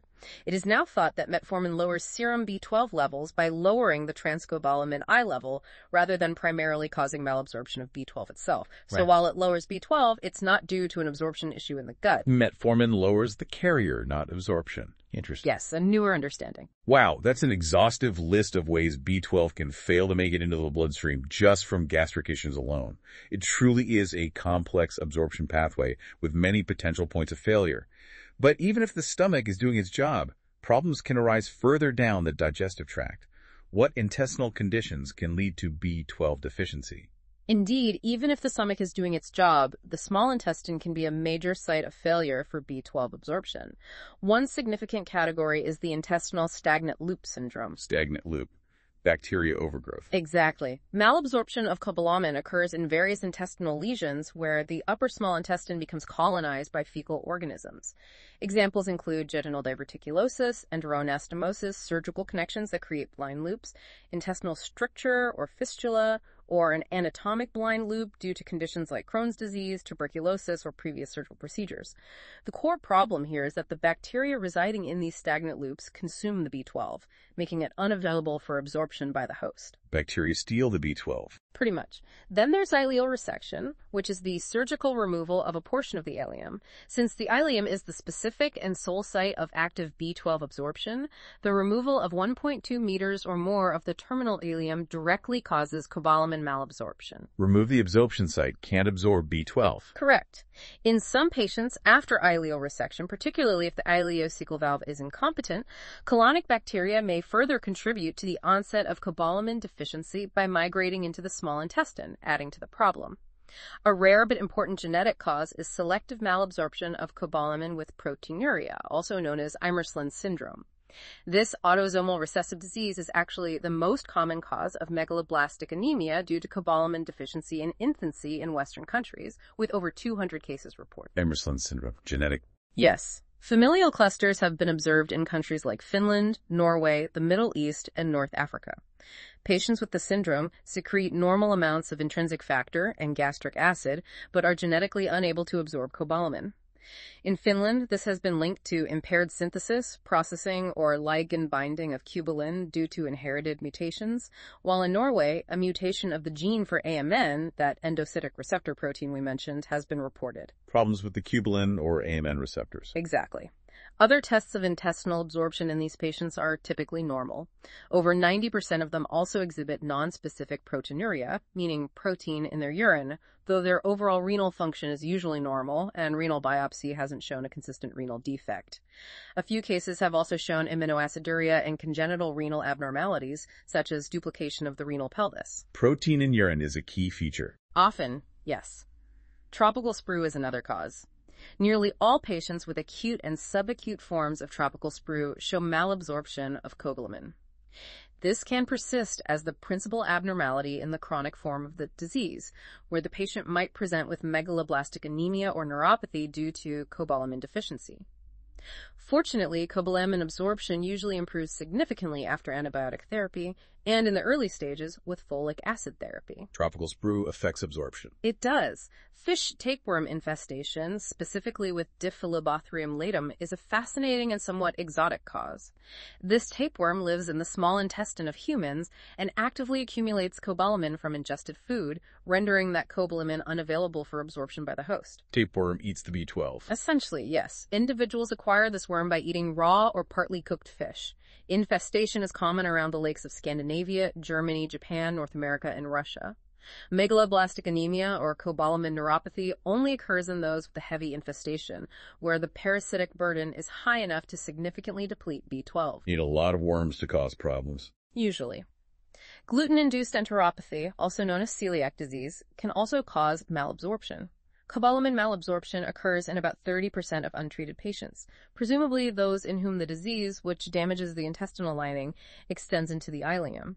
However, the cobalamin deficiency in these patients is usually not severe and is typically corrected once a gluten-free diet is implemented and the intestine heals. Celiac disease can do it too, but often mild. Correct. In severe chronic pancreatitis, a lack of pancreatic trypsin is thought to cause dietary cobalamin, which is often attached to gastric non-IFR binder proteins, to become unavailable for absorption, as these binders are not properly digested. It has also been proposed that in pancreatitis, the concentration of calcium ions in the ileum falls below the level needed to maintain normal cobalamin absorption. Pancreas problems affect B12 release and absorption. Potentially. HIV infection can also impact B12 levels. Serum cobalamin levels tend to fall in patients with HIV infection and are found to be subnormal in 10-35% of those with AIDS. Malabsorption of cobalamin not corrected by intrinsic factor has been demonstrated in some, but not all, patients with subnormal serum cobalamin levels. However, cobalamin deficiency severe enough to cause megaloblastic anemia or neuropathy is rare in this context. Low B12 in HIV, but severe deficiency is rare. Generally, yes. The Zollinger-Ellison syndrome, a condition characterized by excessive gastric acid production, has also been rarely associated with B12 malabsorption. It's thought that the high acidity inactivates pancreatic trypsin, preventing the release of cobalamin from R-binding protein, and also interferes with the binding of cobalamin to intrinsic factor. Too much acid is bad, too. It seems so. Radiotherapy can also be a factor. Both total body radiation and localized radiotherapy to the ileum, for example, as a complication of radiation treatment for carcinoma of the cervix, may cause cobalamin malabsorption due to direct damage to the intestinal lining and absorptive cells. Radiation damage. Similarly, graft versus host disease, which commonly affects the small intestine after bone marrow transplants, can lead to cobalamin malabsorption due to abnormal gut flora and direct damage to the ileum mucosa.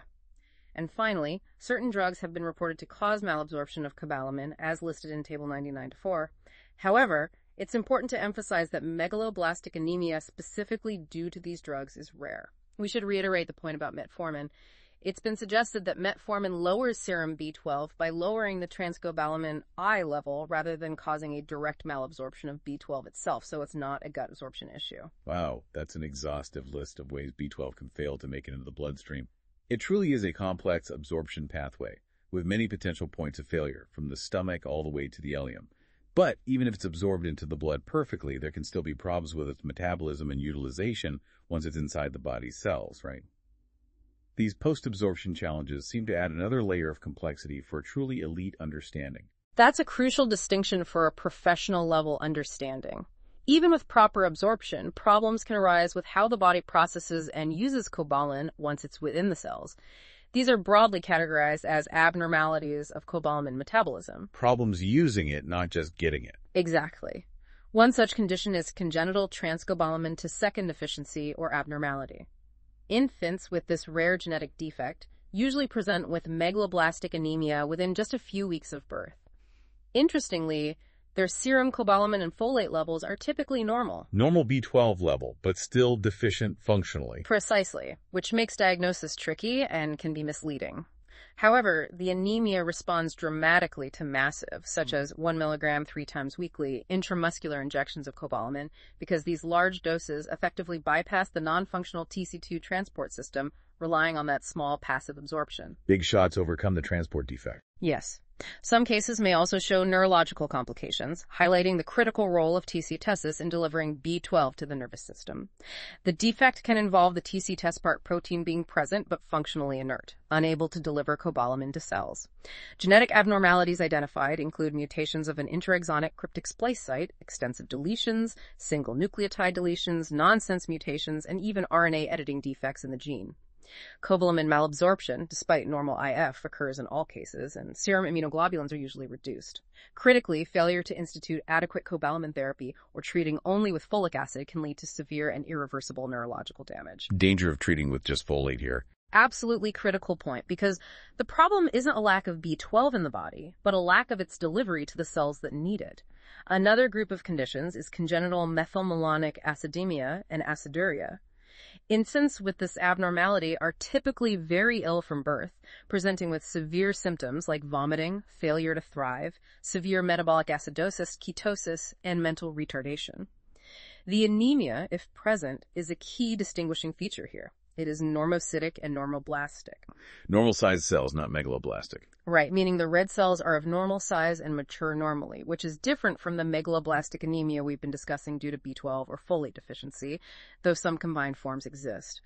This condition may be due to a functional defect in either mitochondrial methylmalonyl-CoA mutase or its cofactor, attacobalamin. Mutations in the mutase itself are often unresponsive or only poorly responsive to cobalamin treatment. However, a proportion of infants with a failure of attacobalamin synthesis do respond to large doses of cobalamin. Some respond to B12, some don't. Depends on the specific defect. Some children have a combined methylmalonic aciduria and homocystinuria, resulting from a defective formation of both cobalamin coenzymes, usually presenting in the first year of life with feeding difficulties, developmental delay, microcephaly, seizures, hypotonia, and in these specific cases, megaloblastic anemia. Combined defect can cause megaloblastic changes. Yes. Finally, an important acquired abnormality of cobalamin metabolism is related to nitrous oxide inhalation, N2O, commonly known as laughing gas. Laughing gas affects B12. It does. This is a fascinating and increasingly recognized cause.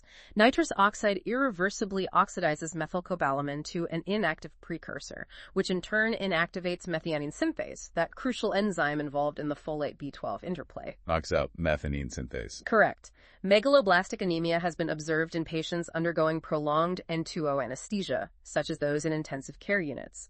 A neuropathy closely resembling cobalamin neuropathy has also been described in dentists and anesthetists who are repeatedly exposed to N2O due to their work. Occupational hazard for dentists. It can be. A crucial diagnostic point here is that methylmalonic aciduria does not occur with N2O exposure because attacobalamin is not inactivated by nitrous oxide. This helps differentiate N2O-induced B12 deficiency from other forms, guiding appropriate treatment. No MMA rise with nitrous oxide. Good tip. An important distinction. So we've cataloged the many pathways to B12 deficiency, covering dietary, gastric, intestinal, and metabolic issues. It's clear that B12 has a truly elaborate and vulnerable journey in the body. Now let's turn to folate deficiency. We know it's often nutritional, as cooking can destroy it. But what are the other common ways people become folate deficient beyond just not getting enough in their diet? Right. Folate deficiency, while often nutritional, also has a range of other causes. Starting with nutritional deficiency, it is indeed common. In fact, in most patients diagnosed with folate deficiency, a nutritional element is present. Diet is often part of the problem. Often. Certain individuals are particularly prone to diets containing inadequate amounts of folate. This includes the elderly, infants, individuals in poverty, alcoholics, chronically ill invalids, and those with psychiatric disturbances. It can also be associated with conditions like scurvy or kwashiorkor. Vulnerable groups. Yes. However, it's important to highlight a major public health success story here. In the United States and other countries where fortification of the diet with folic acid has been adopted, the prevalence of folate deficiency has dropped dramatically. Fortification helped a lot. Immensely. It's now almost restricted to high-risk groups with increased folate needs. Nutritional folate deficiency can also specifically occur in kwashiorkor and scurvy, and in infants with repeated infections, or those who are fed solely on goat's milk, which is naturally very folate poor. Goat's milk is low in folate. Good to know. It is. So diet is a huge factor, and food fortification has made a big difference in public health. What about malabsorption, similar to B12, but for folate? Are there inherited and acquired forms of malabsorption specific to folate, and how do they differ from B12 malabsorption? Yes, malabsorption is a significant category for folate deficiency as well. Major causes include tropical sprue and gluten-induced enteropathy, also known as celiac disease, in both children and adults. Celiac disease is also associated with dermatitis herpetiformis, a skin condition. Celiac again. Yes. It's also possible to see intestinal megaloblastosis, which is actually caused by severe cobalamin or folate deficiency itself, creating a vicious cycle where the deficiency impairs the very intestinal cells needed for absorption, perpetuating the problem. The deficiency causes more deficiency. Nasty cycle. It can be. There is a very rare inherited form, the congenital recessive syndrome of selective malabsorption of folate. This is due to a mutation of the PCFT, the proton-coupled folate transporter, which we discussed earlier as the active transporter for folate into intestinal cells. Genetic defect in the folate transporter. Right. This genetic defect results in an associated defect of folate transport not only into the intestine but also into the cerebrospinal fluid, crucial for brain health. Patients with this condition exhibit megaloblastic anemia, which is responsive to physiological doses of folic acid, but only when given parenterally, meaning by injection, not orally. Only shots work, not pills. Correct. These patients also often show mental retardation, convulsions, and other central nervous system abnormalities, clearly highlighting the critical importance of folate for brain development and function. Brain needs folate transport too. Critically, minor degrees of malabsorption of folate may also occur after jejunal resection or partial gastrectomy, in Crohn's disease, and in systemic infections. However, in these conditions, if severe deficiency develops, it is usually largely due to poor nutrition compounding the malabsorption. Certain drugs can also induce folate malabsorption, including sulfasalazine, cholestyramine, and triamterene. Beyond not getting enough or not absorbing it, what about situations where the body just uses too much or loses too much folate? Are there high-demand scenarios or conditions that cause excessive loss, essentially depleting our folate reserves faster than we can replenish them? Absolutely. The body's demand for folate can increase dramatically in certain physiological and pathological conditions, or it can be lost excessively. First, let's consider physiologic needs. In pregnancy, folate requirements are significantly increased. Pregnancy is a big one. Huge. Requirements rise by 200, 300 meg to about 400 meg daily in a normal pregnancy. This increased need is partly due to the transfer of the vitamin to the rapidly developing fetus, but mainly due to increased folate catabolism, essentially the breakdown of folate coenzymes in rapidly proliferating maternal tissue. Mom's body uses more too. Yes. Megaloblastic anemia due to this deficiency is effectively prevented by prophylactic folic acid therapy. Historically, it occurred in about 0.5% of pregnancies in the UK and other Western countries before routine prophylaxis with folic acid was adopted, but the incidence was much higher in countries with poorer general nutritional status. Prematurity is another high-demand situation. Newborn infants, whether full-term or premature, actually have higher serum and red cell folate concentrations than adults at birth. However, these levels fall rapidly, reaching their lowest values around 6 weeks of age. Levels drop after birth. They do. These falls are steepest and most likely to reach subnormal levels in premature babies, many of whom develop megaloblastic anemia responsive to folic acid at around 4 to 6 weeks of age. This is particularly true for the smallest babies, those weighing less than 1,500 grams at birth, or those who experience feeding difficulties, infections, or have undergone multiple exchange transfusions. For these vulnerable infants, prophylactic folic acid should be given routinely. Prees need extra folate. Definitely.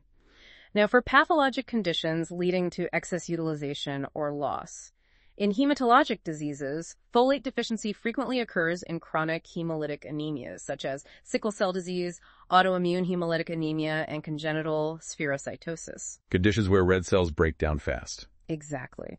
In these conditions, and others with increased cell turnover like myelofibrosis or various malignancies, folate deficiency arises because the vitamin is not completely reutilized after performing its coenzyme functions.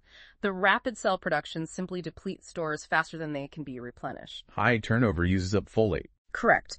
Malignant diseases like carcinoma, lymphoma, leukemia, and myeloma also directly increase the body's demand for folate due to the rapid proliferation of cancer cells.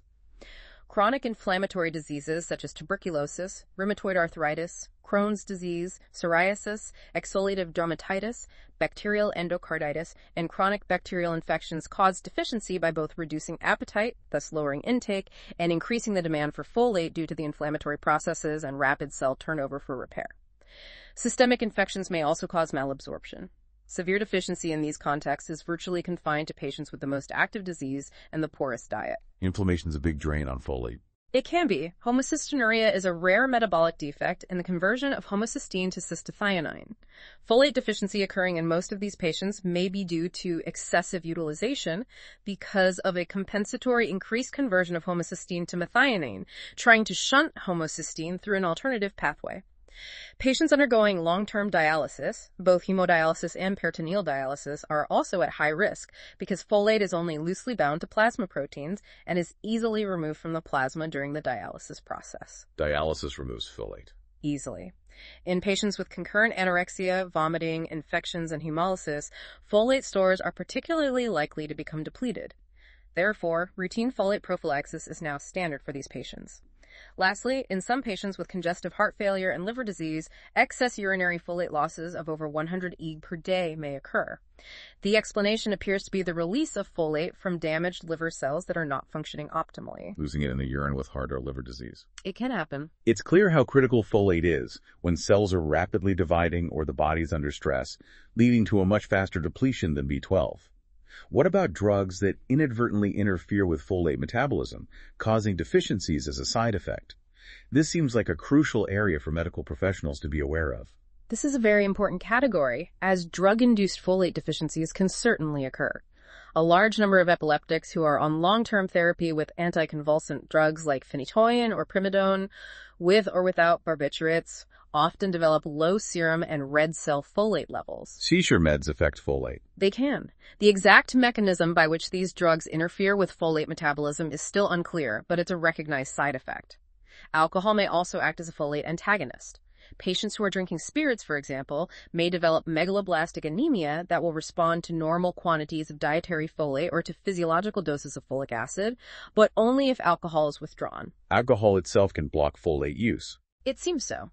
It's also worth noting that macrocytosis of red cells, an increase in their size, is associated with chronic alcohol intake, even when folate levels are normal. Inadequate folate intake is a major factor in the development of deficiency in beer-drinking alcoholics. Interestingly, beer is relatively folate-rich in some countries, depending on the brewing technique, offering a stark contrast. Beer might have folate, huh? Depending on how it's made, yes. Then we have a key class of drugs.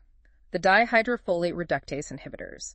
These drugs work by blocking the enzyme DHF reductase, which is essential for recycling DHF back into active THF, as we discussed earlier. Blocking the recycling enzyme again. Right.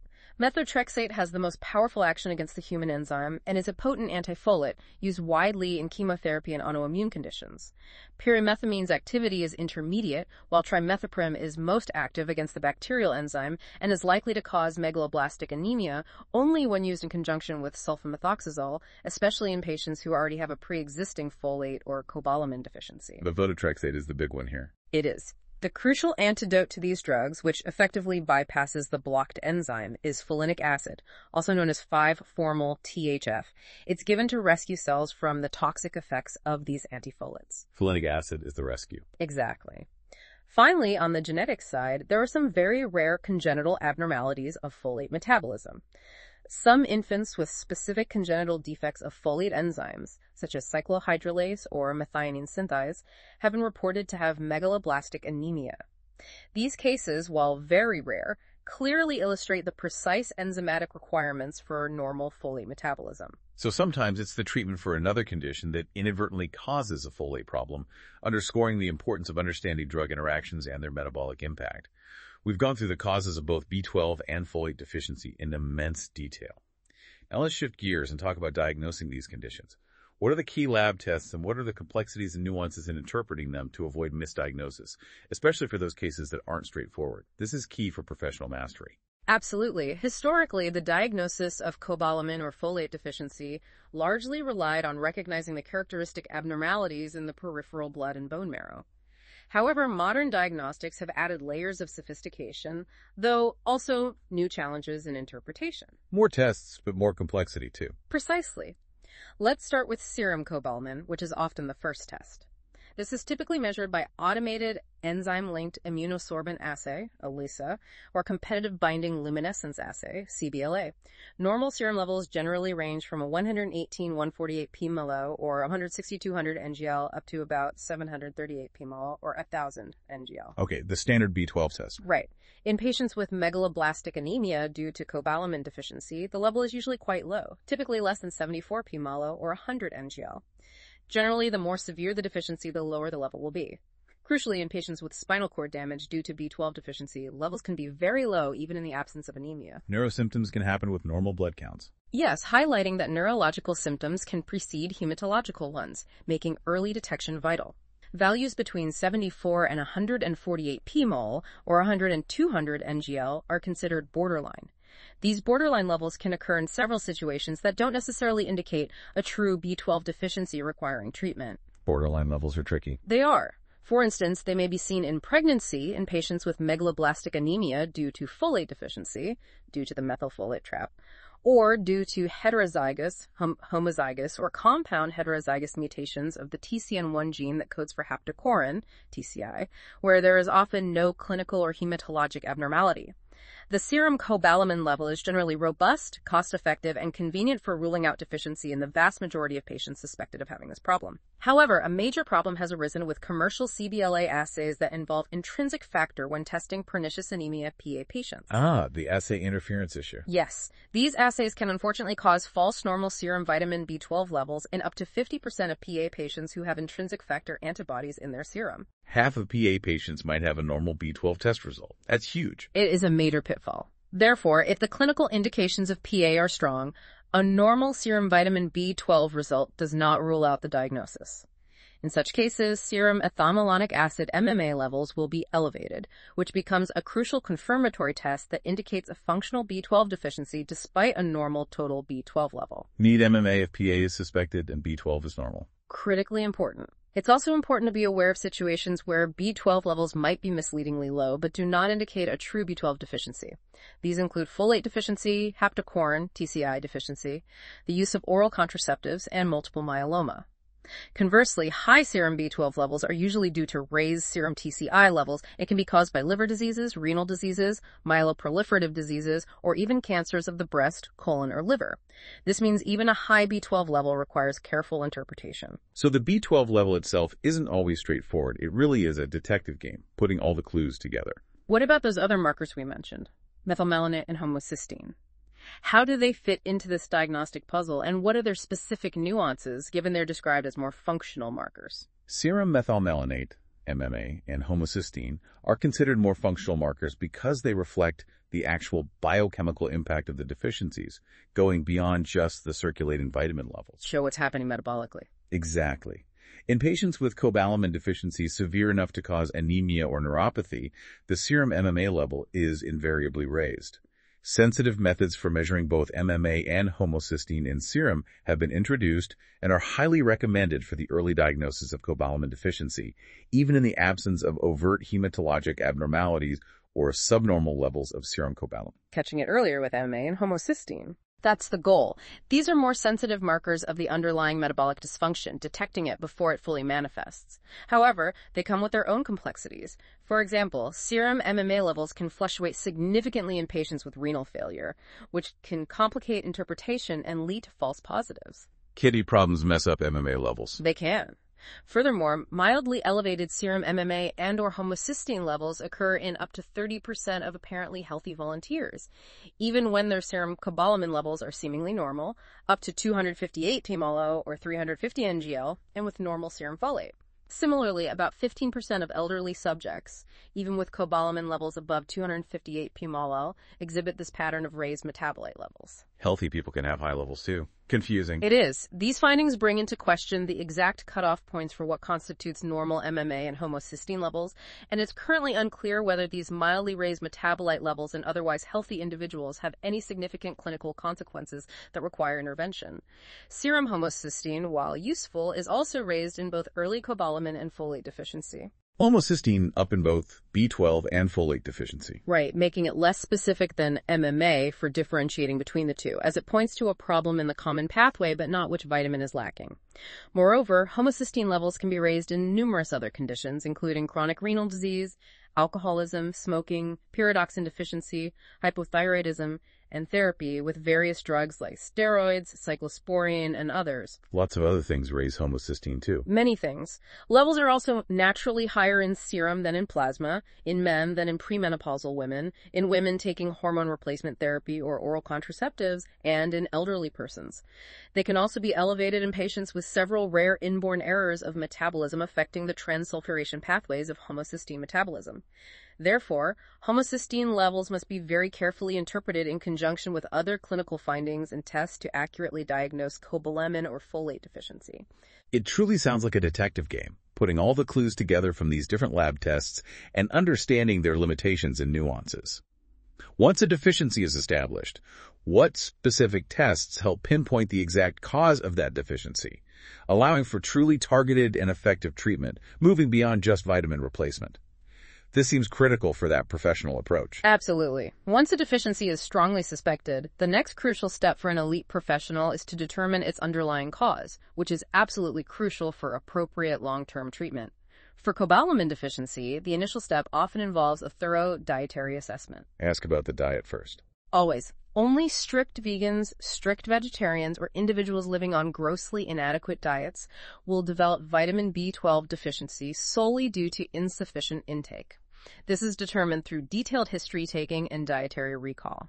As we mentioned, studies of cobalamin absorption, like the historical Schilling test, were once widely used but are now largely obsolete due to the difficulty in obtaining radioactive cobalamin and ensuring the safety of intrinsic factor preparations, so modern approaches focus on other markers. Schilling test is out? Pretty much.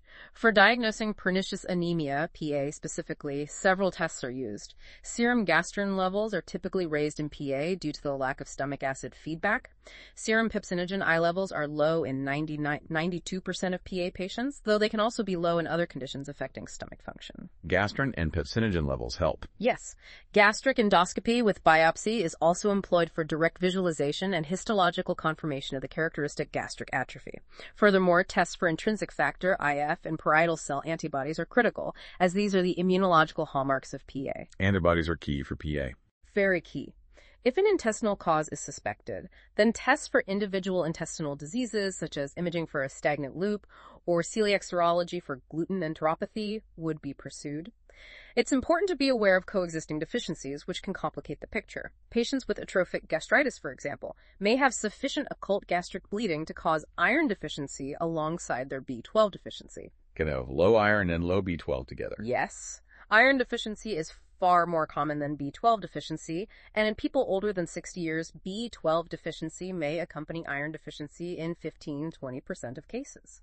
Thus, it's a good practice that patients diagnosed with iron deficiency anemia should have their B12 levels assessed, and conversely, those diagnosed with B12 deficiency should have their iron status assessed to catch any dual deficiencies that might be present. Check both if one is low.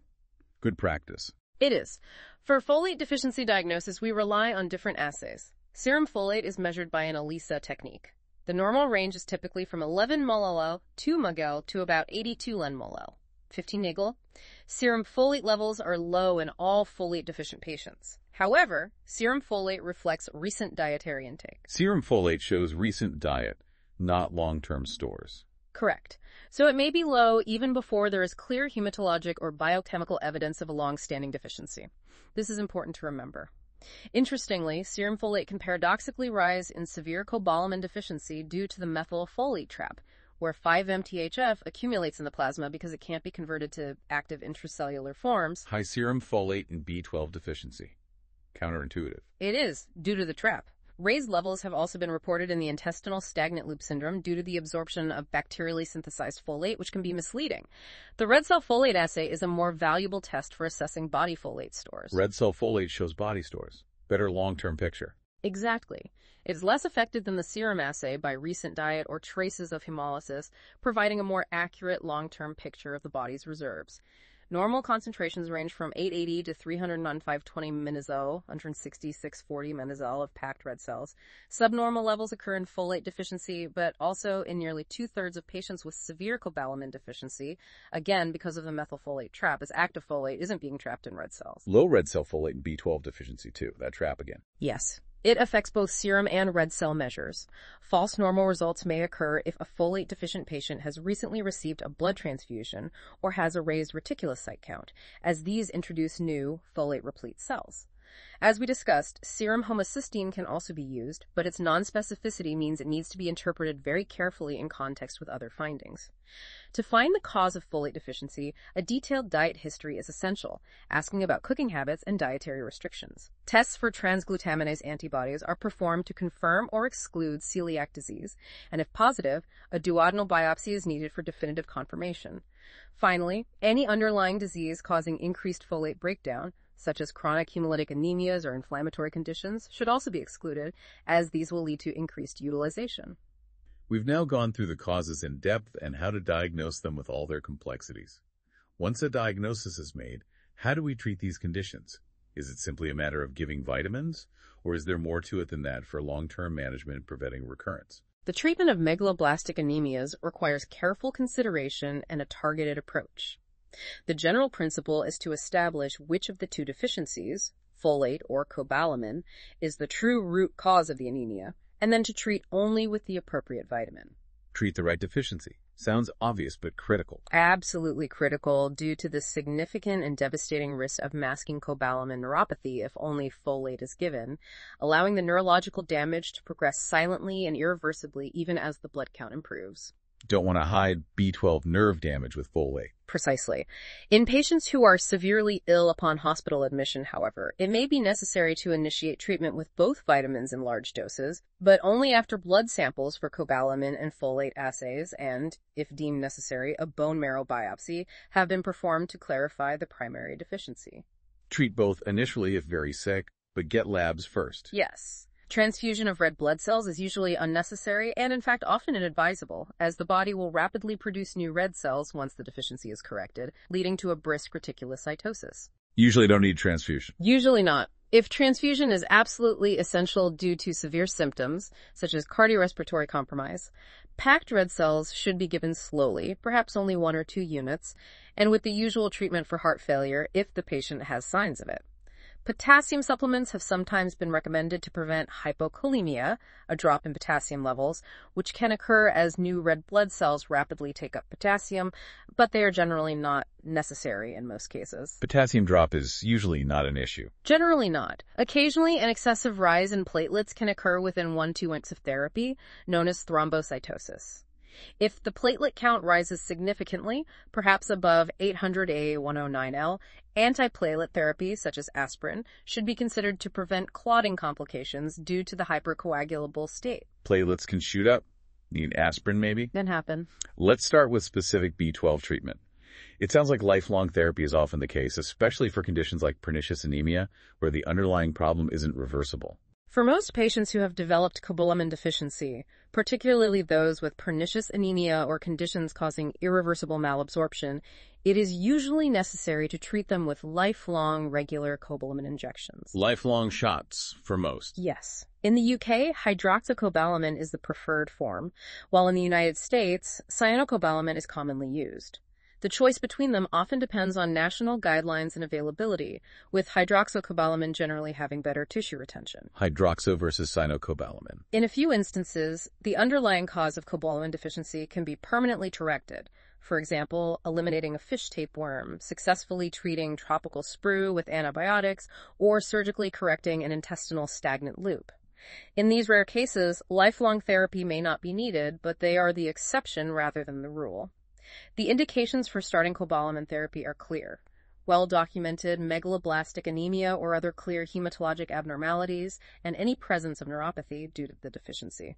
Treat if anemia or nerve symptoms are present. Right. Patients with borderline serum cobalamin levels, but no hematologic or other abnormalities may be monitored to ensure the deficiency does not progress.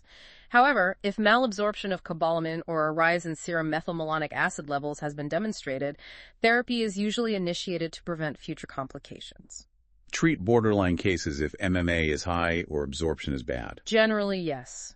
Prophylactic therapy is crucial for patients who have undergone a total gastrectomy or ileal resection, as deficiency is inevitable due to the removal of the absorption sites. Patients who have undergone gastric reduction surgery for obesity or are receiving long-term treatment with proton pump inhibitors should also be screened regularly and, if necessary, given cobalamin replacement. Preventative shots after stomach ileum surgery or with PPIs bariatric. Essential. For initial treatment, especially in severe cases or with neuropathy, body stores should be replenished with 6 1,000 mg intramuscular IM injections of hydroxycobalamin given at 3 to 7 day intervals. Loading doses first. Yes. More frequent doses are often used in patients with cobalamin neuropathy, though there is no definitive evidence that they produce a better response, but it is common practice.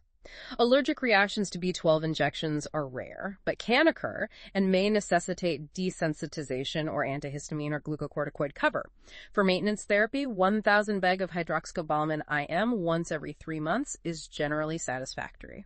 Maintenance every 3 months with hydroxo. Because cyanocobalamin has poorer retention in the body, protocols generally use higher and more frequent doses for maintenance. For example, 1,000 meg IM monthly. Monthly for cyano. Interestingly, because a small fraction of cobalamin can be absorbed passively through mucous membranes, even when there is complete failure of the physiological intrinsic factor-dependent absorption, large daily oral doses, 1,000 cobalamin, are used in some countries, notably Canada and Sweden, for both replacement and maintenance in pernicious anemia, and for food cobalamin malabsorption. High-dose pills can work too. They can, relying on that passive absorption.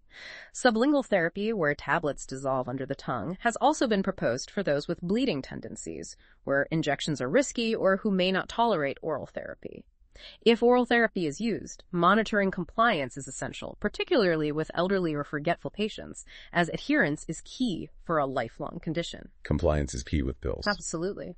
The source author's preference is for parenteral therapy for initial severe cases or if neuropathy is present, and for maintenance in pernicious anemia, though oral B12 therapy, even with lower doses like 50 big daily, may have a larger role in treating food cobalamin malabsorption as it's a milder form. For patients with subnormal serum B12 levels but a normal MCV, no hypersegmentation, negative IF antibody test, without absorption test, the diagnosis can be problematic and requires careful clinical judgment. Ambiguous cases. Right. Some cases, perhaps 15%, may be due to transcobalamin I-heptacorn deficiency, which does not require treatment. Measuring homocysteine and/or MMA can often help clarify the situation. Otherwise, with normal gastrointestinal function, repeating the serum B12 assay after 6-12 months may help decide whether to start cobalamin therapy, observing for progression. Measure MMAHC, or wait and recheck. Sensible approaches.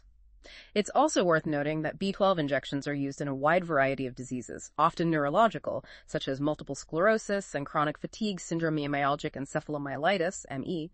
Despite patients having normal serum B12 and folate levels and normal blood counts, and importantly, in the absence of randomized, double-blind controlled trials. B12 shots for things like chronic fatigue. Is there evidence? Not strong evidence. It's highly probable that any perceived benefit in these situations is due to a placebo effect, as oral B12 therapy, despite providing equally large amounts, has not been beneficial in ME, further supporting the placebo view. Likely placebo effect for those uses. Very likely. It's clear that B12 therapy, for many, is a lifelong commitment, and careful, nuanced management is key. Now, what about treating folate deficiency? Is it as straightforward as giving supplements, or are there similar critical warnings we need to be aware of, especially given the methylfolate trap we discussed? Treating folate deficiency is generally simpler in terms of administration, but comes with a critical warning that absolutely cannot be overstated. Oral doses of 5-15 milligrams of folic acid daily are usually satisfactory. High-dose folic acid pills. Yes. Even in patients with severe malabsorption, these extremely large doses ensure that sufficient folate is absorbed passively. The duration of therapy depends on the underlying cause, but it's customary to continue therapy for about 4 months, which is enough time for all folate-deficient red cells to be eliminated and replaced by new folate-replete populations. Treat for about 4 months. Typically. Now, for the critical warning. Before large doses of folic acid are given, cobalamin deficiency must be rigorously excluded and, if present, definitively corrected. The big warning. Check B12 first. Always. Otherwise, cobalamin neuropathy may develop or worsen, despite the anemia showing a positive response to folate therapy. The folate helps the blood cells, but it does not address the fundamental B12 issue necessary for neurological health, and in fact, by improving the anemia, it can mask the progression of the neurological damage. Folate makes blood better, but nerves worse if B12 is low. That's the danger. Studies in the United States, following the food fortification with folic acid, suggest there's no increase in the proportion of individuals with low serum cobalamin levels who are also non-anemic, but it's unknown if there has been a change in the incidence of cobalamin neuropathy itself. This highlights the ongoing need for vigilance. Still need to be careful even with fortification. Yes. Long-term folic acid therapy is required when the underlying cause of the deficiency cannot be corrected, and the deficiency is likely to recur, for example, in chronic dialysis, patients or individuals with chronic hemolytic anemias, which have high cell turnover. It may also be necessary in cases of gluten-induced enteropathy that do not respond sufficiently to a gluten-free diet, or in mild but chronic malabsorption, such as in Crohn's disease. Lifelong folate sometimes needed too. Correct. For any patient receiving long-term folic acid therapy, it is important to measure the serum cobalamin level at regular intervals, for instance, once yearly, to proactively exclude the coincidental development of cobalamin deficiency. Monitor B12 yearly, if on long-term folate. Good practice. A specific form of folate used therapeutically is folinic acid, also known as 5-formyl-THF. This is a stable form of fully reduced folate. It is given orally or parenterally to overcome the toxic effects of methotrexate or other dihydrofolate reductase inhibitors, such as trimethoprim or cotrimoxazole. Essentially, folinic acid bypasses the enzyme blocked by these drugs, providing the necessary folate derivative directly to the cells, acting as a rescue therapy.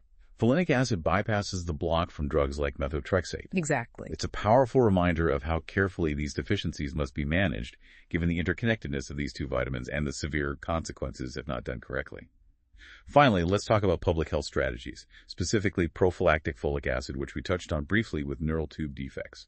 What's the broader picture of its use, and where have we seen public health triumphs or even ongoing challenges? Prophylactic folic acid is indeed a significant public health intervention. It's currently used routinely in chronic dialysis patients and in parenteral feeds for those unable to take nutrition orally. Beyond that, prophylactic folic acid has been explored for other potential benefits, such as reducing homocysteine levels to prevent cardiovascular disease and for improving cognitive function in the elderly. However, for these applications, as we discussed, there are no firm data from large, well-designed trials to show any definitive benefit. No proven benefit for heart disease or cognition prophylaxis. Right. Now, regarding pregnancy, this is where prophylactic folic acid has achieved a true public health triumph. In over 70 countries around the world, though notably, none in Europe food, typically grain or flour, is fortified with folic acid to reduce the risk of neural tube defects. Fortification for NTD prevention. Huge success. Massive. Nevertheless, despite food fortification, folic acid at a dose of 400 d daily should still be given as a supplement before and throughout pregnancy to prevent megaloblastic anemia and to further reduce the incidence of NTDs. Still need supplements, even with fortified food. Why? Because fortification levels vary. For example, in Chile, fortification provides approximately 400 daily on average, but in most other countries it's closer to 200 big, so periconceptual folic acid supplementation is still needed to reach optimal protective levels. Fortification might not be enough on its own. Often not. It's also important to understand that most, if not all, of the folic acid used in fortification and consumed over 3 meals a day will be converted during absorption to methyltetrahydrofolate. This compound, as we discussed with the methylfolate trap, will not correct the anemia in B12 deficiency. Studies in early pregnancy have shown a significant lack of compliance with folic acid supplements, further emphasizing the public health benefit of food fortification as a passive, broad-reaching intervention. Fortification helps because people forget supplements. Exactly. Supplemental folic acid also significantly reduces the incidence of birth defects in babies born to diabetic mothers. Furthermore, in women who have had a previous fetus with an NTD, a higher dose of 5 milligrams daily is specifically recommended when pregnancy is contemplated and throughout the subsequent pregnancy to maximize protection. Higher dose for high-risk pregnancies. Correct. In infancy and childhood, prophylactic folic acid also plays a vital role. The incidence of folate deficiency is exceptionally high in the smallest premature babies during their first 6 weeks of life. Therefore, folic acid, typically 1 milligram daily, should be given routinely to those weighing less than 1,500 grams at birth, and to larger premature babies who require exchange transfusions or develop feeding difficulties, infections, or vomiting and diarrhea, as these factors increase their risk. Routine folate for tiny preemies.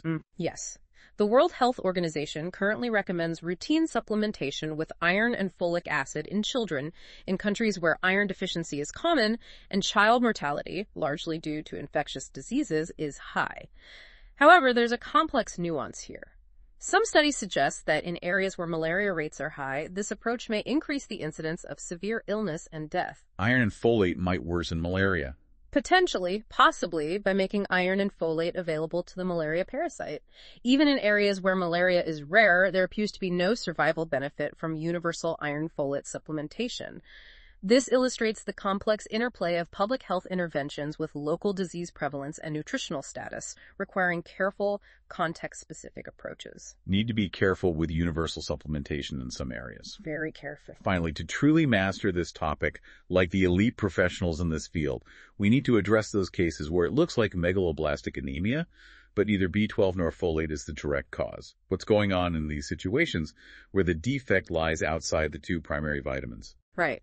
This category highlights that the core issue in megaloblastic anemia is always a defect in DNA synthesis, and that defect isn't exclusively tied to B12 or folate. Other ways to break DNA synthesis. Exactly. This can occur with many anti-metabolic drugs that directly inhibit DNA replication. Examples include hydroxyurea, cytosine arabinoside, and 6-mercaptopurine. These drugs are commonly used in chemotherapy regimens because their mechanism of action is to stop cancer cells from replicating, but this can also affect rapidly dividing normal cells like those in the bone marrow, causing megaloblastic changes. Chemo drugs hitting DNA directly. Yes. Similarly, antiviral nucleoside analogs, often used in the treatment of HIV infection, may also cause macrocytosis and megaloblastic marrow changes by interfering with DNA synthesis. Then there are the rare genetic conditions. Orotic aciduria is a rare genetic disease where 2 consecutive enzymes involved in purine synthesis are defective. Since purines are essential for DNA and RNA, this directly impairs nucleic acid production, leading to the megaloblastic picture. Genetic defect in purine building blocks. Correct. The condition, fortunately, responds to therapy with uridine, which effectively bypasses the metabolic block caused by the defective enzymes. Another rare condition is thiamine-responsive megaloblastic anemia, or TRMA. This is caused by a genetic defect in the high-affinity thiamine transport gene, SLC19A2. Thiamine transporter defect. This leads to defective RNA ribosynthesis due to impaired activity of transcetylase, a thiamine-dependent enzyme in the pentose cycle. The result is reduced nucleic acid production. It may also be associated with diabetes mellitus and deafness, and the presence of many winged sideroblasts in the marrow, although the precise explanation for these sideroblasts in TRMA is still unclear. Finally, megaloblastic changes are sometimes observed in the bone marrow of patients with certain hematologic malignancies, such as some cases of acute myeloid leukemia or myelodysplasia. The exact explanation for these megaloblastic changes in these specific conditions is unclear, but it is a recognized association, likely due to the inherent cellular dysfunction in these cancers. Cancer itself can cause the changes sometimes. It seems so. This shows just how central DNA synthesis is to normal cell function, and how many different pathways, whether from nutrient deficiencies, genetic defects, or drug interventions, can disrupt it. It truly reinforces that a megaloblastic appearance is a sign of a deeper, fundamental cellular problem with replication, a red flag signaling a critical issue at the very core of cell life. So if we connect this to the bigger picture, what we've explored today shows the incredibly intricate and delicate balance required for even the most fundamental cellular processes, like DNA synthesis and cell division. A delicate balance indeed. A disruption, whether from a seemingly simple dietary lack of a specific vitamin, a subtle genetic mutation affecting an enzyme or transporter, or even a medication taken for another condition, can ripple profoundly through the entire body, manifesting in a surprisingly diverse array of symptoms and signs, from the very composition of your blood to the complex functions of your brain. It's exactly. From the tiniest cobalt atom at the center of B12 to the complex dance of enzymes and transporters that manage folate, we've seen how absolutely vital these two vitamins truly are to our health and development. It's a powerful reminder that sometimes the biggest health impacts come from what seem like the smallest deficiencies, highlighting the incredible interconnectedness of our biological systems. This raises an important question. Given the pervasive nature of these deficiencies and their complex, often subtle presentations that can mimic so many other conditions, how might advancements in early detection, perhaps through broader screening programs or more sophisticated functional assays that go beyond simple blood levels, truly transform our approach to preventing the profound and often irreversible long-term consequences we've discussed today? A great thought for you, the listener, to mull over as you integrate this deep dive into your own understanding. We hope this exploration has given you that well-informed feeling, hopefully that true mastery feeling, with surprising facts and practical insights into a critical area of human health. Thank you for diving deep with us.